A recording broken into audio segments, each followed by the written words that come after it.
Attention passengers, we've now reached our destination. Tere tulemast podcasti Kuhu nüüd? Mina olen Kelly. Ja mina olen Alex. Ja siia podcasti kogume me nagu ikka kokku kõik kõige ägedamad reisisellid, kõik kõige ägedamad seiklushimulised maailma avastajad. Ja kes veel ei teadnud, siis meie podcasti on võimalik näha ka videopildis. Ja see, et videopilti jooks teieni, on kõik fotopointi töö. Nii et suur tänu! Ja kui me juba siin täname, siis kui sa seda vaatad, siis sa näed või kui sa siia klikkasid, ilmselgelt sa juba tead, kellega me täna räägime. Aga suur aitäh sulle, Lauri Räpp, et sa võtsid oma kiirest graafikust aja, et meiega istuda maha siin Kalamaja mõnusas korteris, mõnusas elutoas siin laua taga ja oled nõus meiega täna jagama enda erinevaid reisikogemusi. Aitäh, et te kutsusite. Tegelikult on niimoodi, et mis puudutab reisimisse ja rändamisse ja sellest rääkimisse, sellest tuleb alati aega leida. Nii et see käib asja juurde. Mul on väga hea meel siin olla. Seda on nii hea kuulda.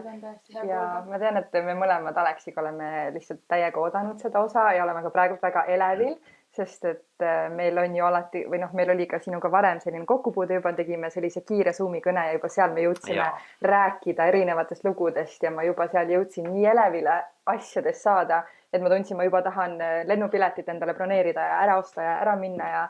Aga tead, Lauri, kui praegu sind seda podcasti kuulab inimene, kes ei ole sinust varem midagi kuulnud, et kuidas sa tutvustaksid ennast talle? Ma mõtlesin selle peale, et mulle kõige lihtsam on öelda, et ma olen üks tüüp, kellele väga meeldib kirjutada. Et ma neid teisi tiitleid sinna küll siin pannakse siin tänapäeval, et kirjanik ja luuletaja ja kõik see muu, et miks need tiitled vaja on, et ma lihtsalt teen seda, mis ma väga armastan ja tõesti kirjutamist ma armastan. Ja mul on täna tõesti see õnn, et ma saangi ainult sellega tegeleda ja miks see topeltõnn on, kirjutamine tähendab seda, et ma saan seda teha kõik millises maailma otsas. Nii et selles mõttes jah, minu elu on täna totaalselt muutunud ja ma olengi siis copywriter, kui neid tiitleid siis justkui peab nimetada kindlasti mitte luuletajaga, kes on proovinud luulet kirjutada, eks tüüp. Siis ma kirjutan proosat, kirjutan raamatuid, kirjutan kodulehetekste, kirjutan tellimuse peale luuletusi, see on nüüd nali, aga ma olen palunud kätt umbes 50 võhivõõral naisel ja muide ka meestel, et ühesõnaga inimesed tellivad mu käest mingisugused tekste, et annavad märksõnad, et palun, et ma tahaks seal kellegiga nii-öelda ükskõik siis kokku kolida või abielluda, et nad nii-öelda paluvad abi. Et see on päris huvitav jah. Et ühesõnaga minu maailm on täna hästi palju seotud või läbinisti seotud kirjutamisega, ka esinemisi läbi selle hästi palju, nii et ma väga naudin seda, kus ma olen.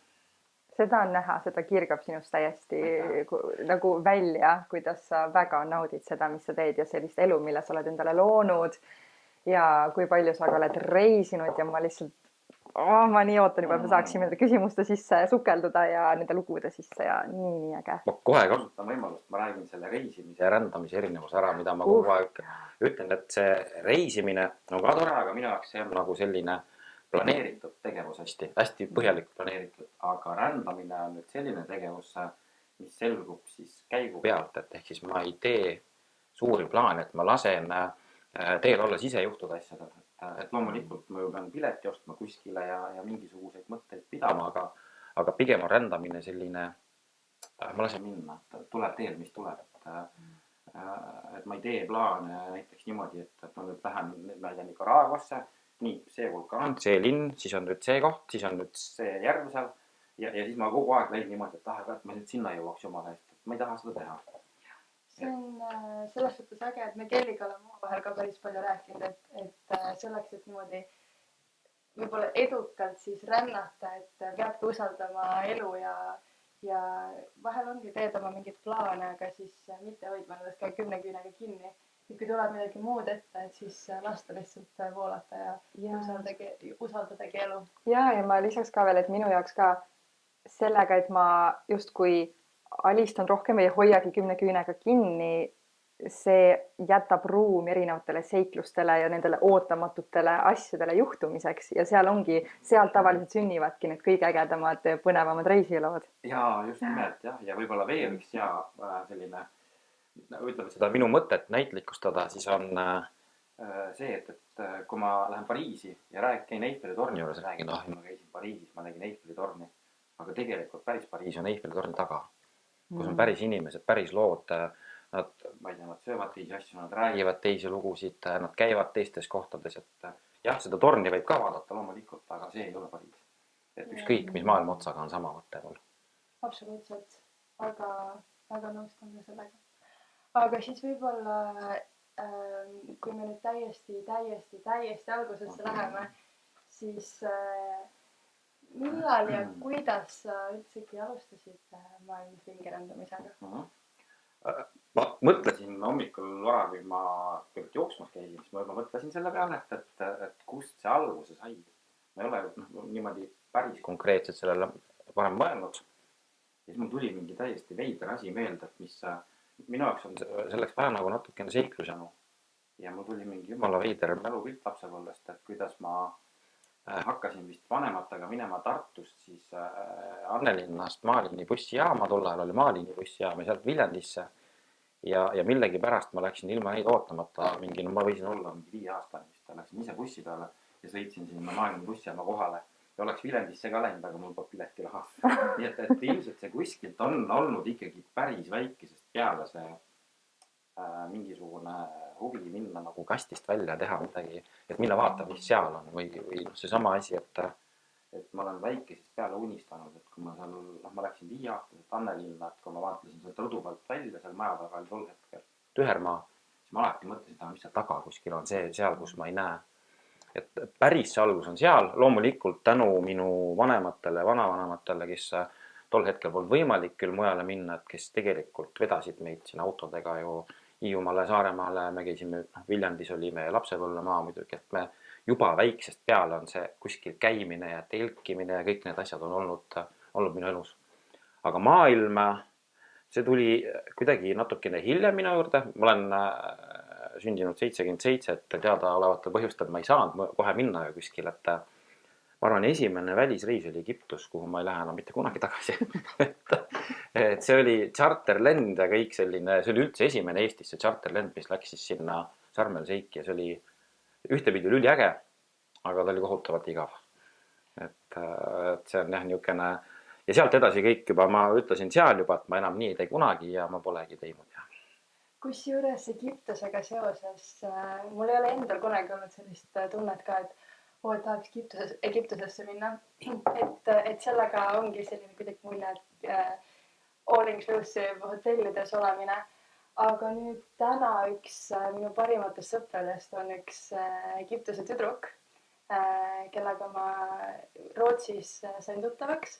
Ja tema on minu jaoks maalinud Egiptusest ühe nii ägeda koha, et ma ei jõua juba ära oodata, et ma saaks sinna minna. Ja ma arvan, et siit on ka üks veel punkt, et kui kuskile minna, et siis mitte võib-olla alati on tore teiste reisisellidega ka kokku puutuda, aga just ka, et kohalikud, kes näitavad sulle oma mingeid kohti ja see ongi nüüd minu listis on Egiptus täiesti uskumatult kõrgele läinud. Jaa, ma olen väga nõus, et just natuke täpsustan ka, et ma ei lähe kunagi enam Egiptusesse seda niisugust asja tegema. Ma läheks sinna, ma ei tea, ma alustaks võib-olla tõesti Kairost kuskil Pagulitest ja ma teeks hoopis teistmoodi, et ma väldiks Sarmel Seiki ja Hurghadaad ja selliseid kohti. Ja jumala eest Egiptusesse peab ka minema Niiluse peale ja kõike muud. Aga jah, sellist see mis iganes nime all, ma isegi ei taha teada, mis nime all see on. Et see on see, et ma käisin Türgis, mis tegid seal basseini ääres ja me tasuta alkoholi mingi 1000 liitrit ja siis oli seal veel keegi ja siis oli veel midagi, et mingit vahet ei ole, kus sa lähed siis, kui sa lähed basseini äärde. Tõesti, mitte mingit vahet, lihtsalt lennupikkuse vahe. Ja just, jah. Aga see ongi see, et sellel niimoodi reisimisel ei ole mitte midagi ju viga, see ongi, et tahadki lihtsalt kõigest korraks eemale saada, tahadki seal basseini ääres olla, päike, kokteil, nagu lihtsalt mõtteid koguda, mis iganes, et see on ju väga okei, aga tõesti, kui sa tahad nagu päriselt, et näha siis, ma ei tea, seda konkreetset riiki, Egiptus, mis iganes, siis tuleb sinna Jaa. taha vaadata. Ma ei tee kuidagi seda, ma ei halvusta seda, et loomulikult näiteks kui sa lähed perega või väikeste lastega, sa ei lähegi ju võib-olla kuskile Lõuna-Ameerikasse, kuigi Lõuna-Ameerikas, kui me Nicaragua ja Costa Rica piiri ületasime, siis ma nägin küll ja rohkem ju veel, kus olid noored paarid, kellel oli see pooleaastane laps oli siin niimoodi traksidega ees, seljakott oli seljas ja rändasid, et eks seal on see arstiabi teema muidugi alati või kui väikestel lastel, et on vaja, aga saab seda ka. Jaa. Lähekski siit sujuvalt, et sa mainisid sellist Lõuna-Ameerikat juba, et ma tean, sa oled ju, ma ei tea, mitmekümnes riigis sa oled lõpuks kokku ära reisinud praegult. Ma arvan, et mingi 50 pluss, ma ei tea, ma ei lugenud ausalt, pean tunnistama üle ja ma ei loe neid niimoodi üle täpselt, et ma oleks võinud seda teha. Ma arvan, mingi 55 äkki, oleneb. 55-56, jah. Aga see jälle üks nipp on, kuidas saab Euroopat hästi lihtsasti suure portsu riikide kaupa läbi teha, on Interrail, mida ma soovitan. Sellest võime rääkida hiljem.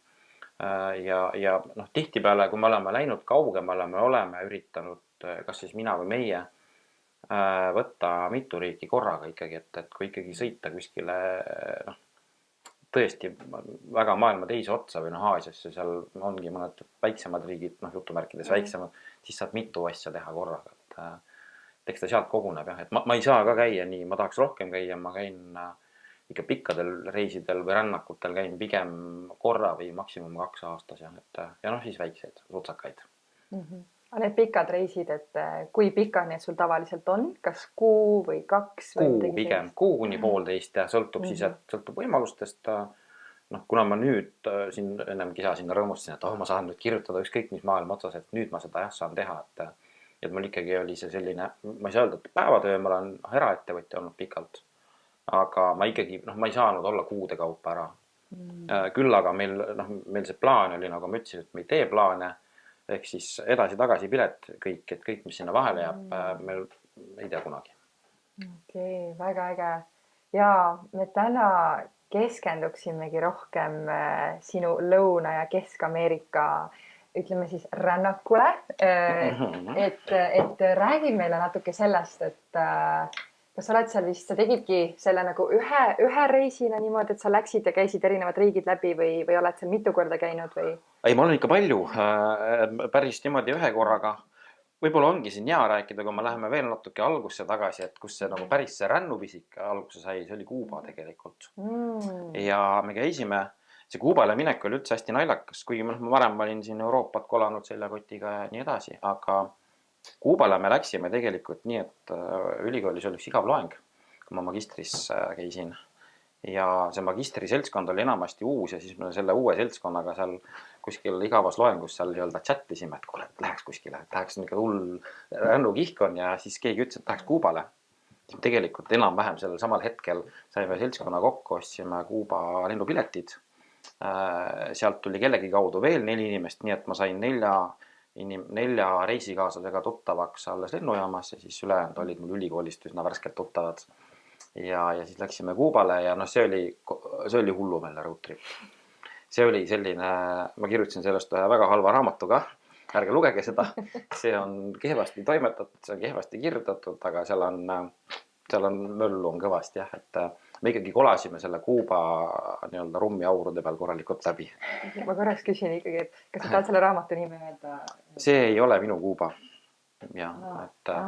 Aga see on tõesti, see on väga halvasti erinevatel põhjustel nii kirjutatud, kui seal polnud sisutoimetajat, aga see polegi tähtis, et see ja seal me tõesti, seal juhtus ka igasuguseid asju, et sealt läks see kuidagi kogu selle piirkonna armastus tuli jah.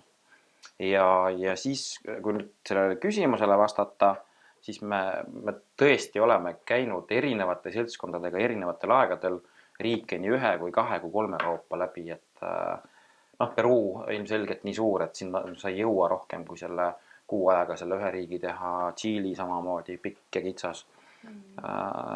Siis me käisime niimoodi, et Costa Rica, Panama, Nicaragua ja niimoodi, et meil olime vist 7 äkki, aga Nicaragusse jõudsime ainult 2. Et me lihtsalt mõtlesime, ei, me tahame mingi kohaliku transpordiga kuskil oh jumal, me seal mäletame piiri pealt loksusime Managosse pealinna vana selle chicken bussiga.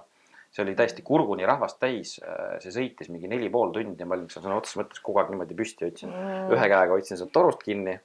Ta peatas igal pool ja siis jooksis see terve mass läbi seal igasuguseid kohalikke, kes müüsid pea otsas mingisuguseid pähkleid ja asju ja no see oli kohutav. See mõtlesin, et see ei saa kunagi läbi. Aga õnneks sai. Ja no sealt Nicaraguast saab ka rääkida igasuguseid lugusid.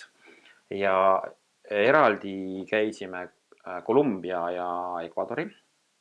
Kolumbia kohta ma ütlen, see on üldse üks ägedamaid kohti, kus ma käinud olen. Üldse üks ägedamaid, kuigi mul kõik sõbrad ja kõik arvasid, et ma olen hulluks läinud, et ei ole okei sinna minna, et neerud röövitakse ära, siis pannakse sulle sinna narkootikumi tasemele ja varastatakse ja kõik, mis juhtub, et ei juhtunud. Igasugused asju juhtus küll, aga midagi sellist, mida kardeti ei juhtunud. Ja.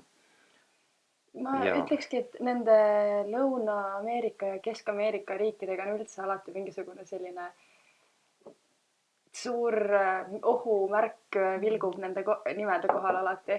Aga nüüd ka aina enam, kui üle maailma kogud ka rännates igasuguseid sõpru kokku, siis minul on hetkel just ka üks sõber, kes elab Kolumbias ja on ka, et no mina ei tea, millest inimesed räägivad, et tule kõike, tule peredega ka, et see on nii vahva ja nii tore, et ongi, et muidugi tasub ka alati olla ettevaatlik ja kõike võib igal pool juhtuda, mitte ainult seal, vaid ka Euroopas on ju, ükskõik millest me siis räägime, et aga ikkagi avatud pilguga minna ja tegelikult ei ole ju kokkuvõttes ühtegi sellist kohta, kus on nagu täiesti kindlasti ära mine.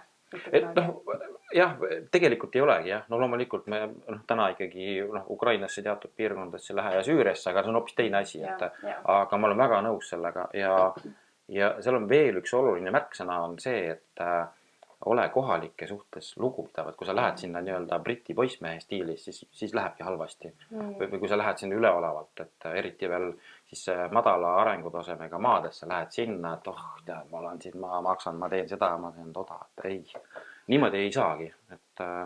Ja Kolumbia, jah, mul läheb, sõbra laps läheb sinna lastelaagrisse, või laps, ta ei ole laps, aga 15 ja lähevadki on noortelaager, kus siis on Bogotaas, nii et on selliseid asju ka, ei tasu karta, ei tasu karta. Sest ma just mõtlen, et 15 ikkagi selles suhtes, sa ei ole enam väike laps, aga sa oled ikkagi kellegi laps. Ohtlik vanus just nimelt, seal on see rumal julgus juba teha mingisuguseid asju, mida sa ei oska hoomata, ja. Ja, sest mina olin 16, kui ma kolisin üksinda Saksamaale ja mul oli ka ikkagi terve pere oli siuke õnnalt varvastan ikkagi terve aeg, et kuidas siis läheb ja endal ongi selline, Eesti on ju ka selline turvaline koht ja siin harjub ära kõige sellega, et saabki õhtul käid 3 öösel, jalutad tänavatel ringi, midagi ei juhtu, on ju. Kuigi, ma arvan, see võis 10 aastat tagasi olla veel, kui keegi Viljandist kolis ka 15-aastasena Tallinnasse, siis olid kõik ka tagajalgadel püsti, et issand, mis seal juhtub. Ja ka igal pool ei tohi siiamaani võib-olla siin kah jala päris ringi käia ööse kell 3, et ma liialdan natuke, aga põhimõtteliselt. Ei, absoluutselt ja seda nagu ma mainisingi enne, et ükskõik kus võib olla ohtlik, et samamoodi Eestis ka, aga jah, siin ma vist saan ka süüdistada ainult seda, et ma olen ju üles kasvanud ikkagi Saaremaal ja seal sa lähed öösel välja, seal ei ole ühtegi inimest isegi. Jah, see on sama nagu Tartus räägitakse, et Annelinn, issand, kui hirmus koht. Ma ei ole seal, ma elasin kunagi seal, ma ei tea, 93 või 4, kuna ma ära kolisin sealt, naljaga pooleks, et täna on Annelinnas on väiksem võimalus naha peale saada kui südalinnas seal kuskil ööklubid ees, et kuigi seal ka ei ole, aga lihtsalt see ongi see mingisuguste eelarvamuste teema, et neid eelarvamusi ei tohi olla. Jaa, absoluutselt. Aga siis tahate nüüd, ma saan aru, Lõuna-Ameerikat hakata urgitsema sealt. Tahaksime küll jaa, sest et kuna sa oled sinna jõudnud nii palju, siis võib-olla oleks just tore kuulda ka nende erinevate kordade erinevaid siis muljeid. Kõigepealt võib-olla üks, ennem tuli siin jutuks, et see Lõuna-Ameerikat kohe läheb ohutuli põlema, et seal on, ma ei tea, mis seal kõik toimub ja kui õudne. Kui me võtame isegi hispaania keele, siis on riigiti, hispaania keel on juba Lõuna-Ameerikas nii erinev, et sisuliselt kolumbialased ütlevad, et see, mis see tšiilikas räägib, ma ei saa mitte midagi aru. Et see on nagu ülekantud tähenduses, et maad ja need riigid on totaalselt erinevad. Aga seal on mingisugune seal on mingi ühtne joon, et miks ma sinna kipun kogu aeg. Et seal on, kui ma võrdlen Aasiaga, ma mingi hetk käisingi hästi palju Aasias. Aasias on kogu see kohalik elu, ütleme, et nagu nad sõidavad minu jaoks natuke turistidest liiga üle, ma ei pea ennast turistiks, aga seal on kuidagi see Aasia keskmine selline tänavapilt on selline, et nad on nagu hästi palju agressiivsemad, et seal ma olen küll Gringo seal Lõuna-Ameerikas, aga mul ei ole sellist tunnet, et kõik tahavad mingite mis iganes põhjustel seal suveniiride või mingite nende turismitrippidega seal mind nagu uimaseks ära lüüa, et see on kuidagi teistmoodi ja muidugi kogu see loodus, et kui me hakkame alt peale, ma olen käinud täna jah siis läbi kogu selle lääneranniku alt, erinevas järjekorras, aga alt üles välja kuni siis keskele, kuni siis Mehhikoni põhimõtteliselt ja see on totaalselt erinev, mis seal on, kui ma mõtlen Tšiilis on Atacama kõrb, mis on, ma arvan, kui me mõtleme looduse mõttes üldse üks ägedamaid kohti, mida ma näinud olen, et sa oled, kui sa marsi peale me veel ei saa, aga seal saab, seal on marsimaastik, seal on kuumaastik, muidugi seal polnud sadanud mingi 50 aastat peaaegu grammigi vihma, me läksime sinna, me saime vihma. Nii et tegelikult vist oli väidetavalt ka eelmine aasta kuskil tulnud, me ei saanud palju, aga mis seal oht on, mis juhtub, kui seal kõrbes tuleb vihma, kus pole sadanud, teed muutuvad läbimatuks. Aga see läks õnneks meil jah, et või Santiago on selline, Santiago on nagu puhas Euroopa pealinn tegelikult, et seal on küll omad äärmused. Me sattusime muidugi sinna siis, kui olid need tohutud mässud. Seal on hästi suur klassi, seal on hästi palju väga vaesed ja siis on hästi vähe hästi rikkaid. Ja kui me räägime juhustest, siis Tšiilis juhtus niimoodi, et seal on 7 rikast perekonda ja ilma naljata isegi jõed kuuluvad seal kellelegi, et jõed, pangad, mis iganes, kõik asjad, elekter kellelegi. Ja läbi juhuste me olime, ühel õhtul avastasime ühe sellest 7 perekonnast ühe pereliikme rantšos, jäime hommikul kella 7 veini, original Picasso maal oli seina peal, edasi tal on mingisugune 30 hobust, mis on võitnud seal mingisuguseid rahvusvahelisi auhindu. Danieli üks sõber on Antonio Banderas ja nii edasi, ja me olime seal mingi 5-6, kelle päeva eelarve oli umbes 50 €, istusime oma seljakottidega tema pärast kuskil, et juhtub selliseid asju jah. See oli hästi suur juhus. Jällegi on see link, et teie mingi kohalik eestlane ja üks minu ammune tuttav on pikalt Tšiilis elanud. Ja temaga me saime kokku ja istusime Santiagos mingisuguses baaris, kuhu seda Neel juhuslikult tuli, nemad põgusalt tundsid. Ta juttu rääkima ja selle jutu käigus ütles, et ta kuulis, et me kõigepealt siis läheme sinna Chiloé saarele, mis on siis Patagoonia värav.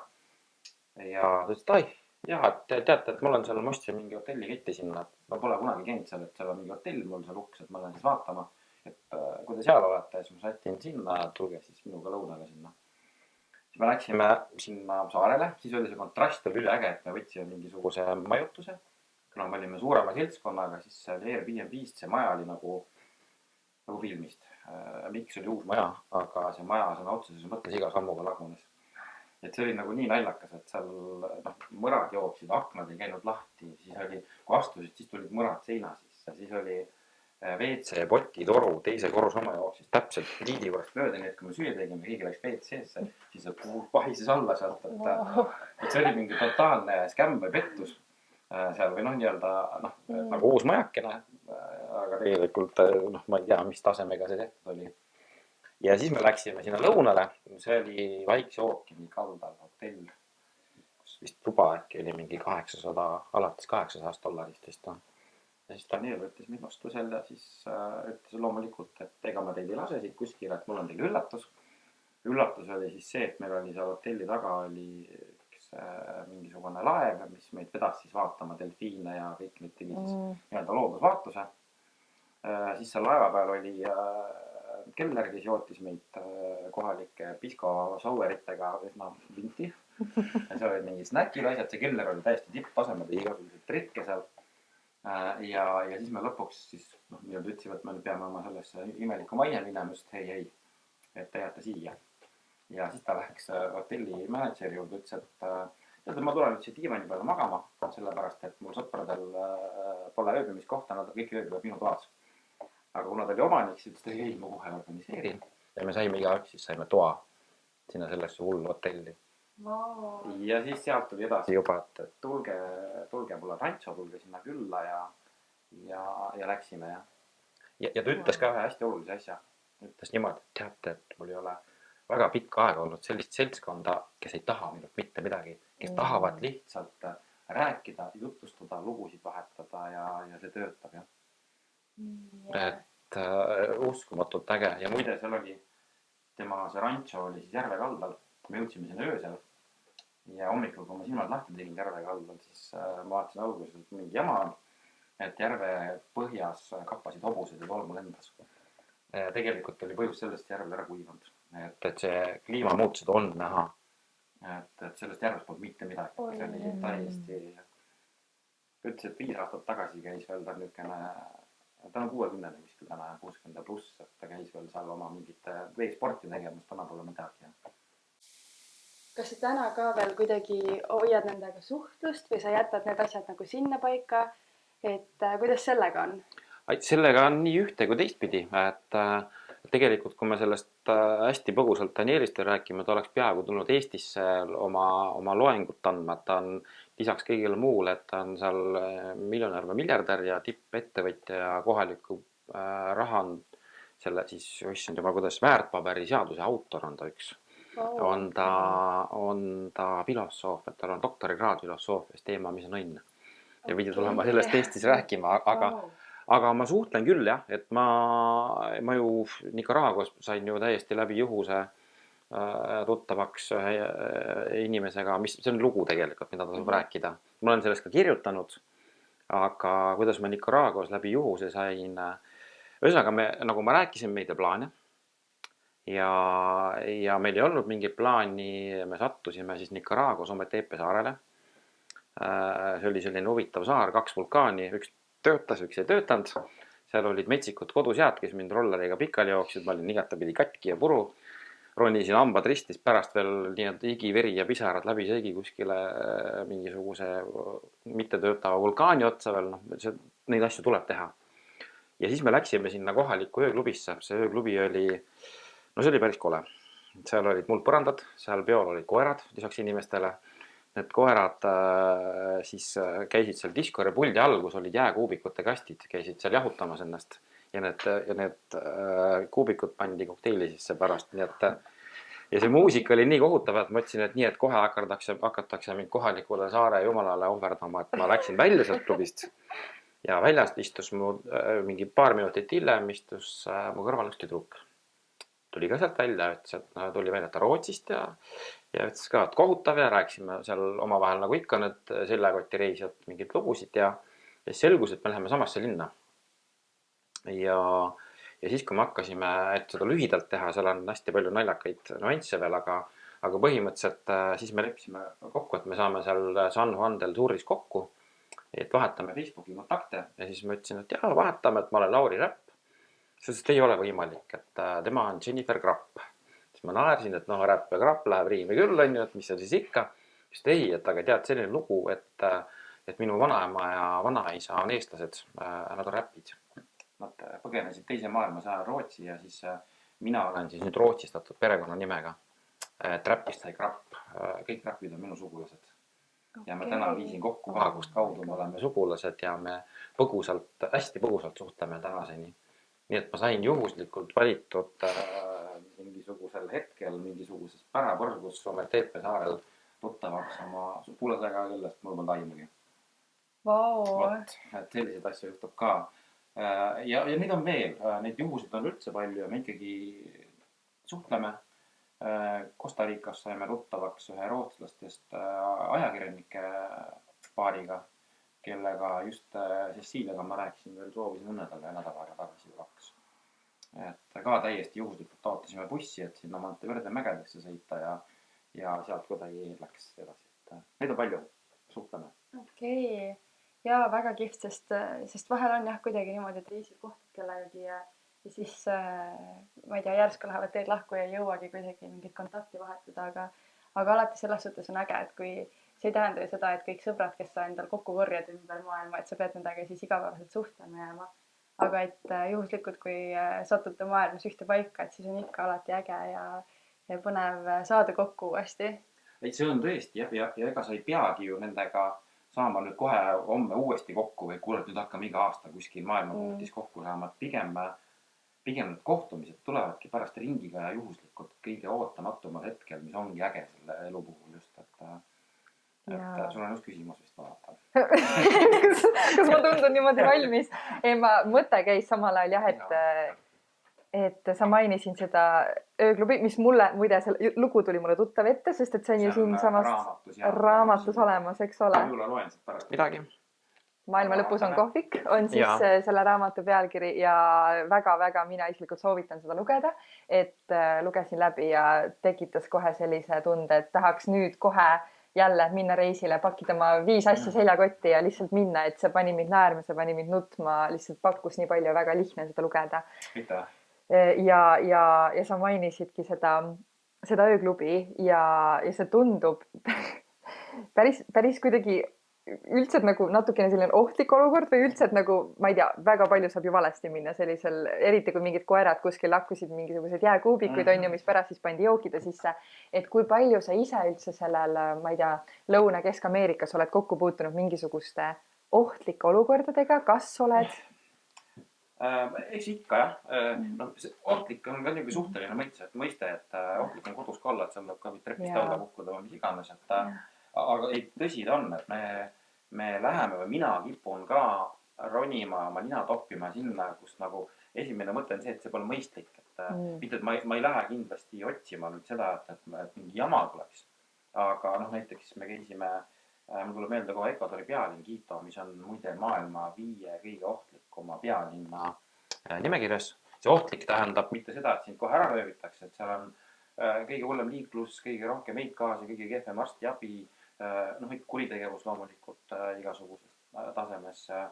No seal me lõpetasime niimoodi, et me lõpetasime mingisuguses salaööklubis kuskil täiesti, et kuskil seal on, ütleme Lõuna-Ameerikas on suurlinnades on niisugused asjad nagu La Zona Rosa, mis on siis selline niisugune, kus on kontsentreerunud mingid söögikohti, ööklubisid, asju.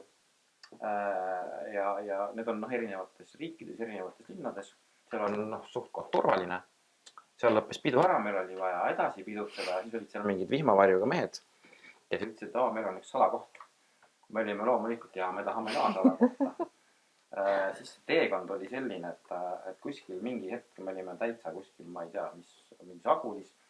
Siis kui me jõudsime sinna majani, siis tulid mingid politsei sireenid, me pidime ennast põõsast ära peitma.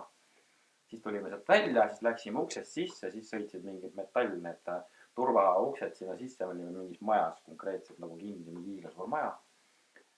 Seal oli konkreetselt 3 eestlast, 2 hollandast ja siis olid seal enamus ekvadorlased, paar kolumbialast, mingi täiesti nagu kellegi hiiglasuures kodus.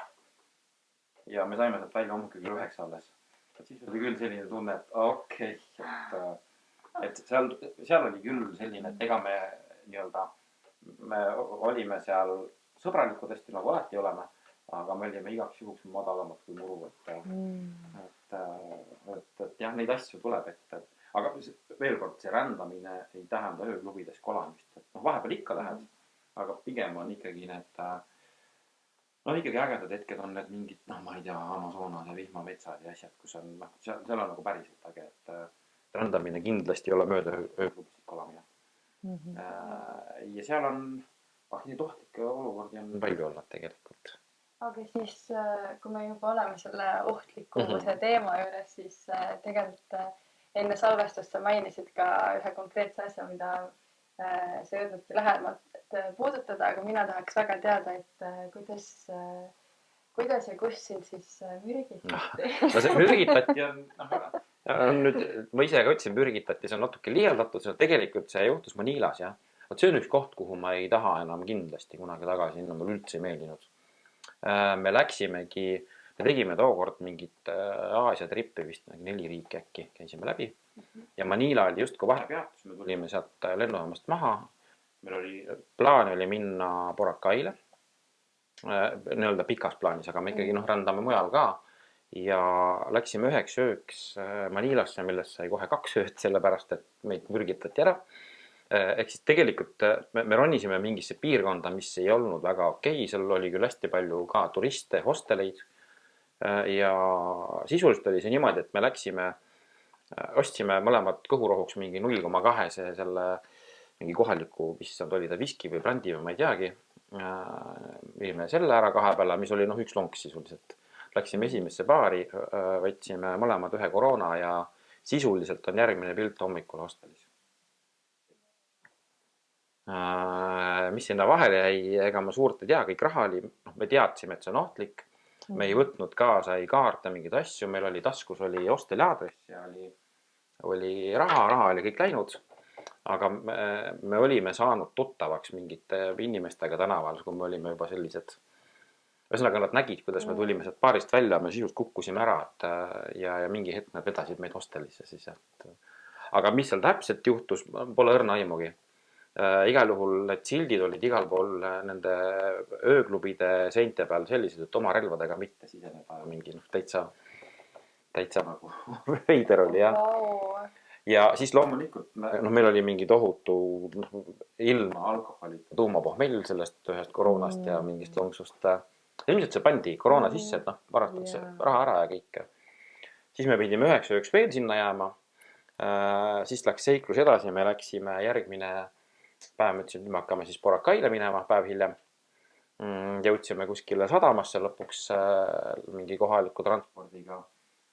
Saime laeva peale, laev oli selline, et see laeva peale minek oli nagu koonduslaager, et mehed ühte ritta, naised teise ritta, asjad lahti, koerad nuusutasid kõik asjad läbi, kõik tuulad ja kõik katsuti läbi. Laev ise oli selline, pehmelt öeldes peldik. ja mis siis selgus, jõudsime umbes poolel teele, siis tuli troopiline torm. Et see laev hakkas käima ikka niimoodi, et ülemised korrused olid ilma katuseta, seal olid mingid narid, et see laine käis üle nende naride põhimõtteliselt üle inimeste. Ja järgmine hommik, see pöörus otsa tagasi, me olime hommikul täpselt samas kohas, kus me alustasime, et me ei saanud Boracaile. Siis me võtsime järgmise laeva, me ütlesime, et kurat, siia ka ei jää edasi. See laev oli juba sadamas sellise nurga all. Seal olid mingisugused rottide suurused prussakad laeva peal ja mingisugune, see roostetas ja see oli mingi transpordilaev ja saime mingisse järgmisse kohta. Mul tuleb meelde selle linna nimi, see oli üliäge linnakene, hästi mõnus loodus ja siis sealt Boracaile saada, siis selgus, et meil on sularaha otsa, aga seal polnud ühtegi automaati, mis sularaha välja annaks. Nii et siis me kauplesime ennast kuidagi lõpuks ära, et me saaksime siis sinna sadamasse, kus läheb laev Boracaile ja lõpuks, kui me Boracaile jõudsime, siis oli seal hiinlast uus aasta, polnud mitte ühtegi magamiskohta saare peal vaba. Et meil käis see pull nagu järjest niimoodi, et aga siis me lõpuks mingi ööse kell 3 saime ühe voodi kuskilt 2 peale ja olime kahekesi too hetk. Ja nii ta läks edasi ühesõnaga. See oli nüüd päris hull minek, jah. Uskumatu, sest ma mõtlen, et kui mina enda peas üritan ennast praegu võib-olla sellesse olukorda panna ja kuidagi kõik märgid näitavad, et võib-olla ei peaks minema, siis ma võib-olla oleks jätnud selle sinna paika, aga te ikkagi leidsite läbi nende mitmete takistustes ikkagi viisi, kuidas minna sinna. Ja veel lähme siis kohe siit tagasi Lõuna-Ameerikasse. Mul tuleb kohe Ecuador meelde veel. Lisaks Quitole me käisime, see oli minu üks unistus, see tuli iseenesest ka minu juurde on niisugune linnaka nagu Baños, mis muide tähendab vist hispaania keeles, kui valesti hääldada, tähendab ka WC-d. Ja Baño. Ja seal on see maailmalõpu kiik, mis on seal üleval selle linnakese kohal, mis siis on just kui nagu kiiguksid kuristiku kohale, tegelikult natukene on niisugune optiline illusioon siis ka. See oli üliäge ja see linnaken oli hästi äge ja ühesõnaga me jõudsime sinna ja siis üks hommik märkasin kell 5 üles ja mõtlesin, miks mind nagu üles raputatakse voodist. Aga siis selgus, mitte keegi ei raputa, aga voodi rappub. Ehk siis me saime 7,5 magnituudilise maavärina osaliseks. Et see konkreetselt kõik nagu värises, me taeti tänavate peale välja kõik, nii et me istusime väljas kuskil äärekivi peal, lõime kohvi ja niimoodi see kohvi loksus tassis kuskil seal, topsikus. Et ka sellised ohud on olemas, jah.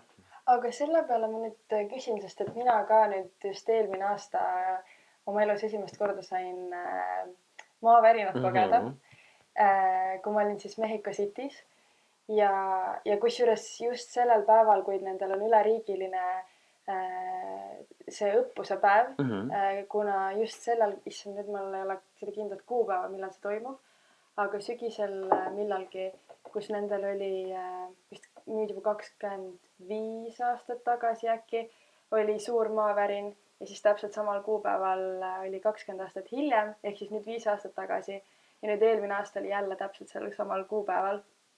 Ja minu kogemus oli see, et tegelikult see oli nagu küllaltki tugev maavärin, aga mina ei saanud alguses arugi, et maavärin toimub, sest et kui filmides ongi see, et kõik asjad rapuvad ja on tõeline selline märul käib, on ju, siis tegelikult kõik liigub sinuga koos ja mina arvasin lihtsalt, et ma tõusin liiga kiiresti püsti ja mu pea käib ringi mõned minutid, on ju, seekord, kui muidu on mõned sekundid. Et ma eeldan, et sinu see kogemus oli siis võib-olla natuke tugevama maavärinaga, aga kuidas see oli? See oli, no seal on, ma sain aru nagu kohalikest seal, et see nüüd sõltub ju sellest, et see 7,5 tegelikult on hull number.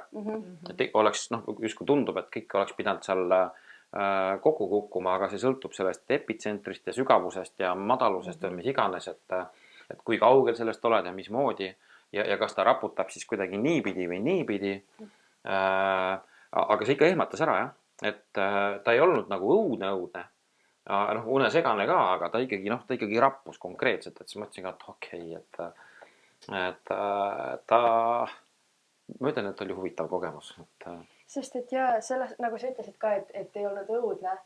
Ma olin koolis sellel hetkel, kui see maavärin oli ja minu jaoks oligi nii nagu kummaline, et seal inimesed ikka viidi ratastoolidega minema, kui tegelikult mitte midagi ei juhtunudki otseselt.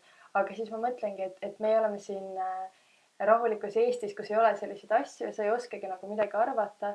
Ja siis, kui meil oli nädal aega vist hiljem, oli jälle üks väiksem maavärin, siis ma olin kodus samal ajal ja siis ma sain meie naabritega tuttavaks, kes olid ka täiesti šokis sellest väiksest maavärinast.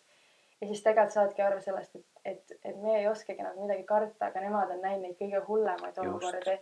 Et nende jaoks ongi nagu juba mentaalselt nii suur šokk, kui selline asi tuleb, et jah, et mina olin seal, mõtlen, pea käib natuke ringi, mis seal ikka.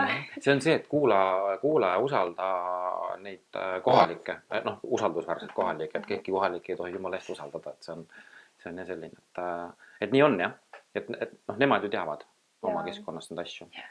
Absoluutselt. Ja siis sellega veel üks naljakas lugu, kui ma elasin Mehhikos, ma olin 6. või 7. korrusel elasime ja me käisime kogu aeg liftiga. See oli esimesel korrusel oli meil kaubanduskeskus ja meil oli öösel maavärin ja me avastasime, et me ei tea, sest lifti ei tohi kasutada maavärin ajal. Meil pole õrna aimugi, kus on trepp, millest saaks alla. Ja siis me jooksime vahepeal valest trepist alla, siis keegi seal hüüdis, et ei tohi, et siit ei jõua kuskile välja, et see viib teid üldse mingisse teise kohta. Siis me leidsime mingisuguse, ongi siuke, muidu on nagu väga ilus kortermaja, aga selline trepikoda oli tõeline nagu urgas ikkagi. Me ei saanud üldse aru, mitu seda korrust me oleme alla jooksnud, milline see õige õnni lõpuks, kui me jõudsime alla. Siis me rääkisime seal kohalikega ja siis me saime üldsegi teada, et kui sa oled 5. korrusel või kõrgemal, siis sa pead tegelikult jääma tuppa mingi asja alla, et sa ei tohiks tegelikult üldse võtta seda retki ette. Ja just, et need on need nüansid jälle jah, et ja sama asi on nüüd igasugused tsunamid ja hiidlained ka, et me seal samas Nicaraguas ka vaatasime alguses, et jah, mingid naljakad need märgid on seina pealt, saad aru, et tegelikult see ongi reaalne oht, et kui see ikkagi tuleb, et siis sa pead reageerima. Absoluutselt. Ja nendeks olukordadeks ma mõtlen, kas sa olid varem nagu ikkagi uurinud ette, et selline asi võib juhtuda, kuidas siis peaks käituma. Sest ma mõtlen näiteks, kui mina reisisin Mehhikosse, ma ei tundnud üldse selle pealegi, et ma peaks mõtlema, et selline asi nagu maavärin võiks seal juhtuda, sest ma ju läksin ja siis ma sain Aleksi käest teada, et see üldse on nagu võimalik, et mis siis nagu teha. Eks me üldjoontes ju ikkagi, et kui ma ütlesin, et me mitte mingisuguseid selliseid plaane ei tee, et me paneme päris kuupäevade järgi nagu kõik paika, et me ikkagi nii-öelda eelteadlisi me kogume, et me ei lähe nagu päris planguna sinna, et ma lähen mingisse riiki, kus ma ei tea üldse midagi, mis toimub. Ja need üldteadmised on ju, ma loen hästi palju, on ju, et kuskilt on need nagunii olemas, et selles mõttes, aga ma eraldi ei valmista iga riigi puhul. Mida muide ma soovitan teha alati on see, et et tuleks nii-öelda välisministeeriumis registreerida see, kus sa oled nagu Eesti välisministeeriumi jaoks. Et seda me oleme ikkagi teinud, kui me oleme läinud ka kuskile kummalisematesse kohtadesse, et ai, ohud on igasugused, ma alati olen mõelnud, et need igasugused maod ja ämblikud ja mingisugused mürgised elukad, et mis ma siis teen, kui see tuleb kuskilt.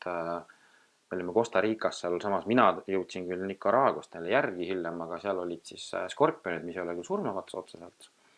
Aga no ühesõnaga seal nemad, kes enne mind olid, nägid neid ühe korra WC-s seal ja siis see maja perenaine ütles, et ta sai ka nii-öelda nõelata ja oli mingisugune 10 tundi seal valude käes seal krampides on enam-vähem.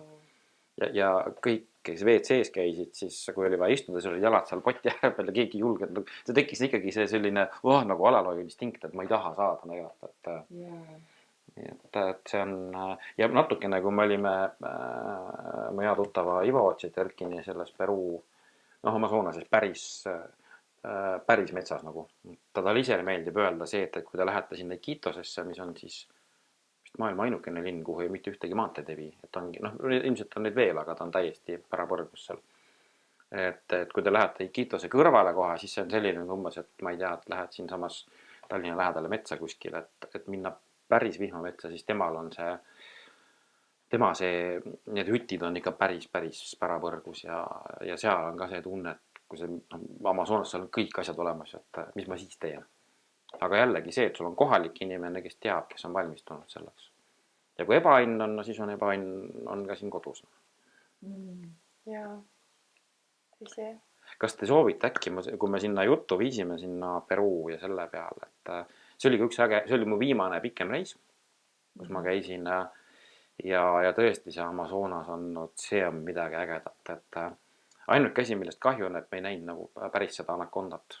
Aga me saime selles mõttes tunda, et kui me sinna jõudsime, siis meil vedas hullult, me olime 3 kogu selle lootsi peale seal siis. Meil olid seal kaasas kõik söögid, joogi, vesi, kõik tuuakse sealt suurest linnast, see on mingi, on oluliselt eemal. Meil oli seal oma siis kokk, kes meil süüa tegi, meil oma giid, meil oli seal kõik oli nii-öelda oma. Ja siis see üks kohalik, kes nagu seda maja hooldas, ta ütles, et ta just puhastas vesikapsast seda pisikest jõekest seal. Ja ta lõi seal mingisuguse 6-meetrise anakonda kogemata siis selle matšeetega pooleks. Et seal sama sees, kus me iga hommik läksime peale, et sai hooma seda tunnet, jah. Või siis käisime neid pirajasid kuskil seal püüdmas, nüüd on ka nagu päris naljakas tunne ja muidugi ämblikud. Nad ise ütlevad, et mida suurem, seda vähem tuleb karta. Et need, meil oli ikka iga hommik oli mingi selline elukas oli kuskil seal aknaid ju pole, seal on need putukavõrgud ainult. Ja saapad alati koputasid läbi sealt, et midagi ei oleks ja kuidagi. Ja minu selle hütti alt nad vist seal lõid just mingi ühe mürgisematest madudest seal ka maha. Et see oli ja öösel minna pimedast džunglisse, et tead, et sul sinna vihmametsa. Et see kõik on siin olemas, see oli päris kõhe. See oli päris kõhe jah, aga ei midagi hirmsat. Ja seal võib-olla üks äge kogemus veel, et ma tegin läbi selle ayahuasca rituaali seal.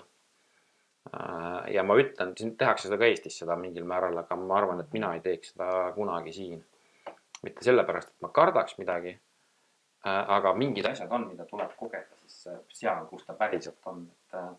Et tuli see päris šamaan sinna, kes on mingit, ma ei tea, mitmendat põlve, siis ongi šamaan, ta elas, ma mäletan selle jutu järgi nii, et ta vist elas 2 aastat nii-öelda noore poisina pandigi ta metsa, et ta ei suhelnud mitte kellegagi, ta pidi saama endale toidu, pidi tundma taimi, selgeks saama, pidi loomadega hakkama saama ja putukatega ja siis ta oli nagu siis, ta oli olnud valmis, aga siis ta võis nagu sealt mingid sammud edasi teha.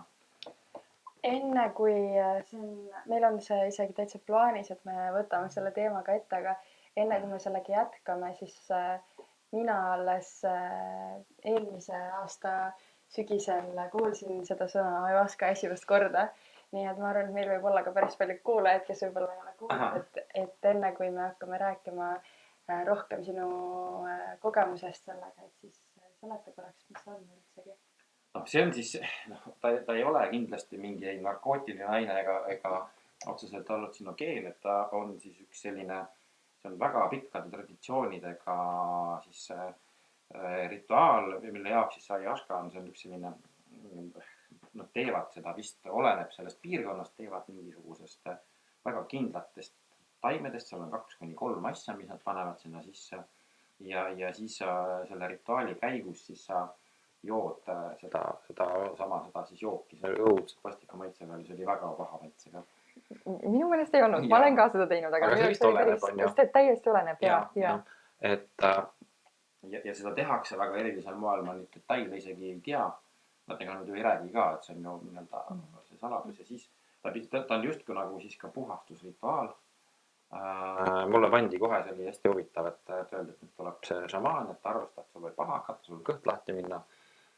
Siis me olime seal selles eesmises ruumis, siis pandi mul oli oma vaip seal, siis pandi kõrvale umbes 2 sellist suurt tünni, üks oli, kus oli petsupaber kõrvale, teine oli oksendamiseks, mõtlesin, no nii, nüüd hakkab siis kõik see peale, aga tegelikult mul ei juhtunud midagi sellist, see on hästi erinev. Ja seal on hästi omad rituaalid, kõigepealt ta kaitseb selle ruumi ära, et ta läheb, puhub oma mingit piipu, mingit tossu sinna nurkadesse ja siis ta hakkab läbi mingite laulude neid metsajumalusi seal või paluma või kuidagi kutsuma ja paluma kaitset või mis iganes ta teeb. Ja siis võtad selle joogi sisse, sa oled seal pikali. Mina arvasin seda, et näiteks minu sõbrad ei julgenud seda teha, ütles, et ei, et seal tulevad, sa hakkad mingeid nägemusi nägema. Ma ise ka natukene nagu kartsin, aga põhjuseta, et kuigi ma tean, et on ka väga halbasid neid kogemusi olnud, nii-öelda esialgu. Aga tegelikult sa oled täiesti teadvusel, sa oled lihtsalt seal pikali. Siis ühel hetkel hakkasid mu ees niisugused nagu vana see slaidishow hakkas jooksma, et mingid pildid, mingid näod, osad läksid siia, osad sinna poole. Et siis ta nagu ta korrigeeris mu peas mingisuguseid mõtteid või asju, et loopis mingid asjad ühele poole, mingid teisele poole, mingid olulised asjad jäid nagu rohkem sinna silme ette. Aga see ei olnud niimoodi, et ma olin lihtsalt silmad kinni, et see kuidagi ei olnud selline nägemus. Ma tegelikult kõrval kõike kuulsin, mis toimus. Ja siis mingid hakkasid käima sellised nagu sädelused ja mingid punktid hakkasid kokku jooksma. Ja siis ma tundsin järsku, et see on nagu maailma kõige turvalisem koht, kus ma olen. Et lihtsalt oled pikali, täpselt nagu 3-aastane laps kuskil, ema-isa panid teki peale ja oled seal kuskil, kõik on juba hästi. Aga siis juhtus midagi kummalist, see oli ka see, et ma ei näinud nägemusi, aga mulle tundus, et selle esiteks see majaken oli nagu üks saar keset mingit kõiksust, mitte kõiksus vale sõna, aga kuskil keset ei miskit ja selle kohal on mingisugused hiigelsuured sellised kogud, mis vaatavad siis alla ja midagi seal arutavad. Täiesti heider nagu. Aga see ei olnud üldse hirmus ja samas ma ikkagi kuulsin, kuidas see samaan seal laulis. Kõik oli, nagu ma olin seal samas, aga ei olnud ka, et hästi veider. Ja lõpus, kui see läbi sai, siis oli küll naljakas hetk, et siis mul oli oma sellesse hütti oli minna mingi 25 meetrit, mul oli niisugune tunne, et ma jõuagi sinna kohale, et mu keha oli täiesti läbi. Ja siis läks kõht lahti.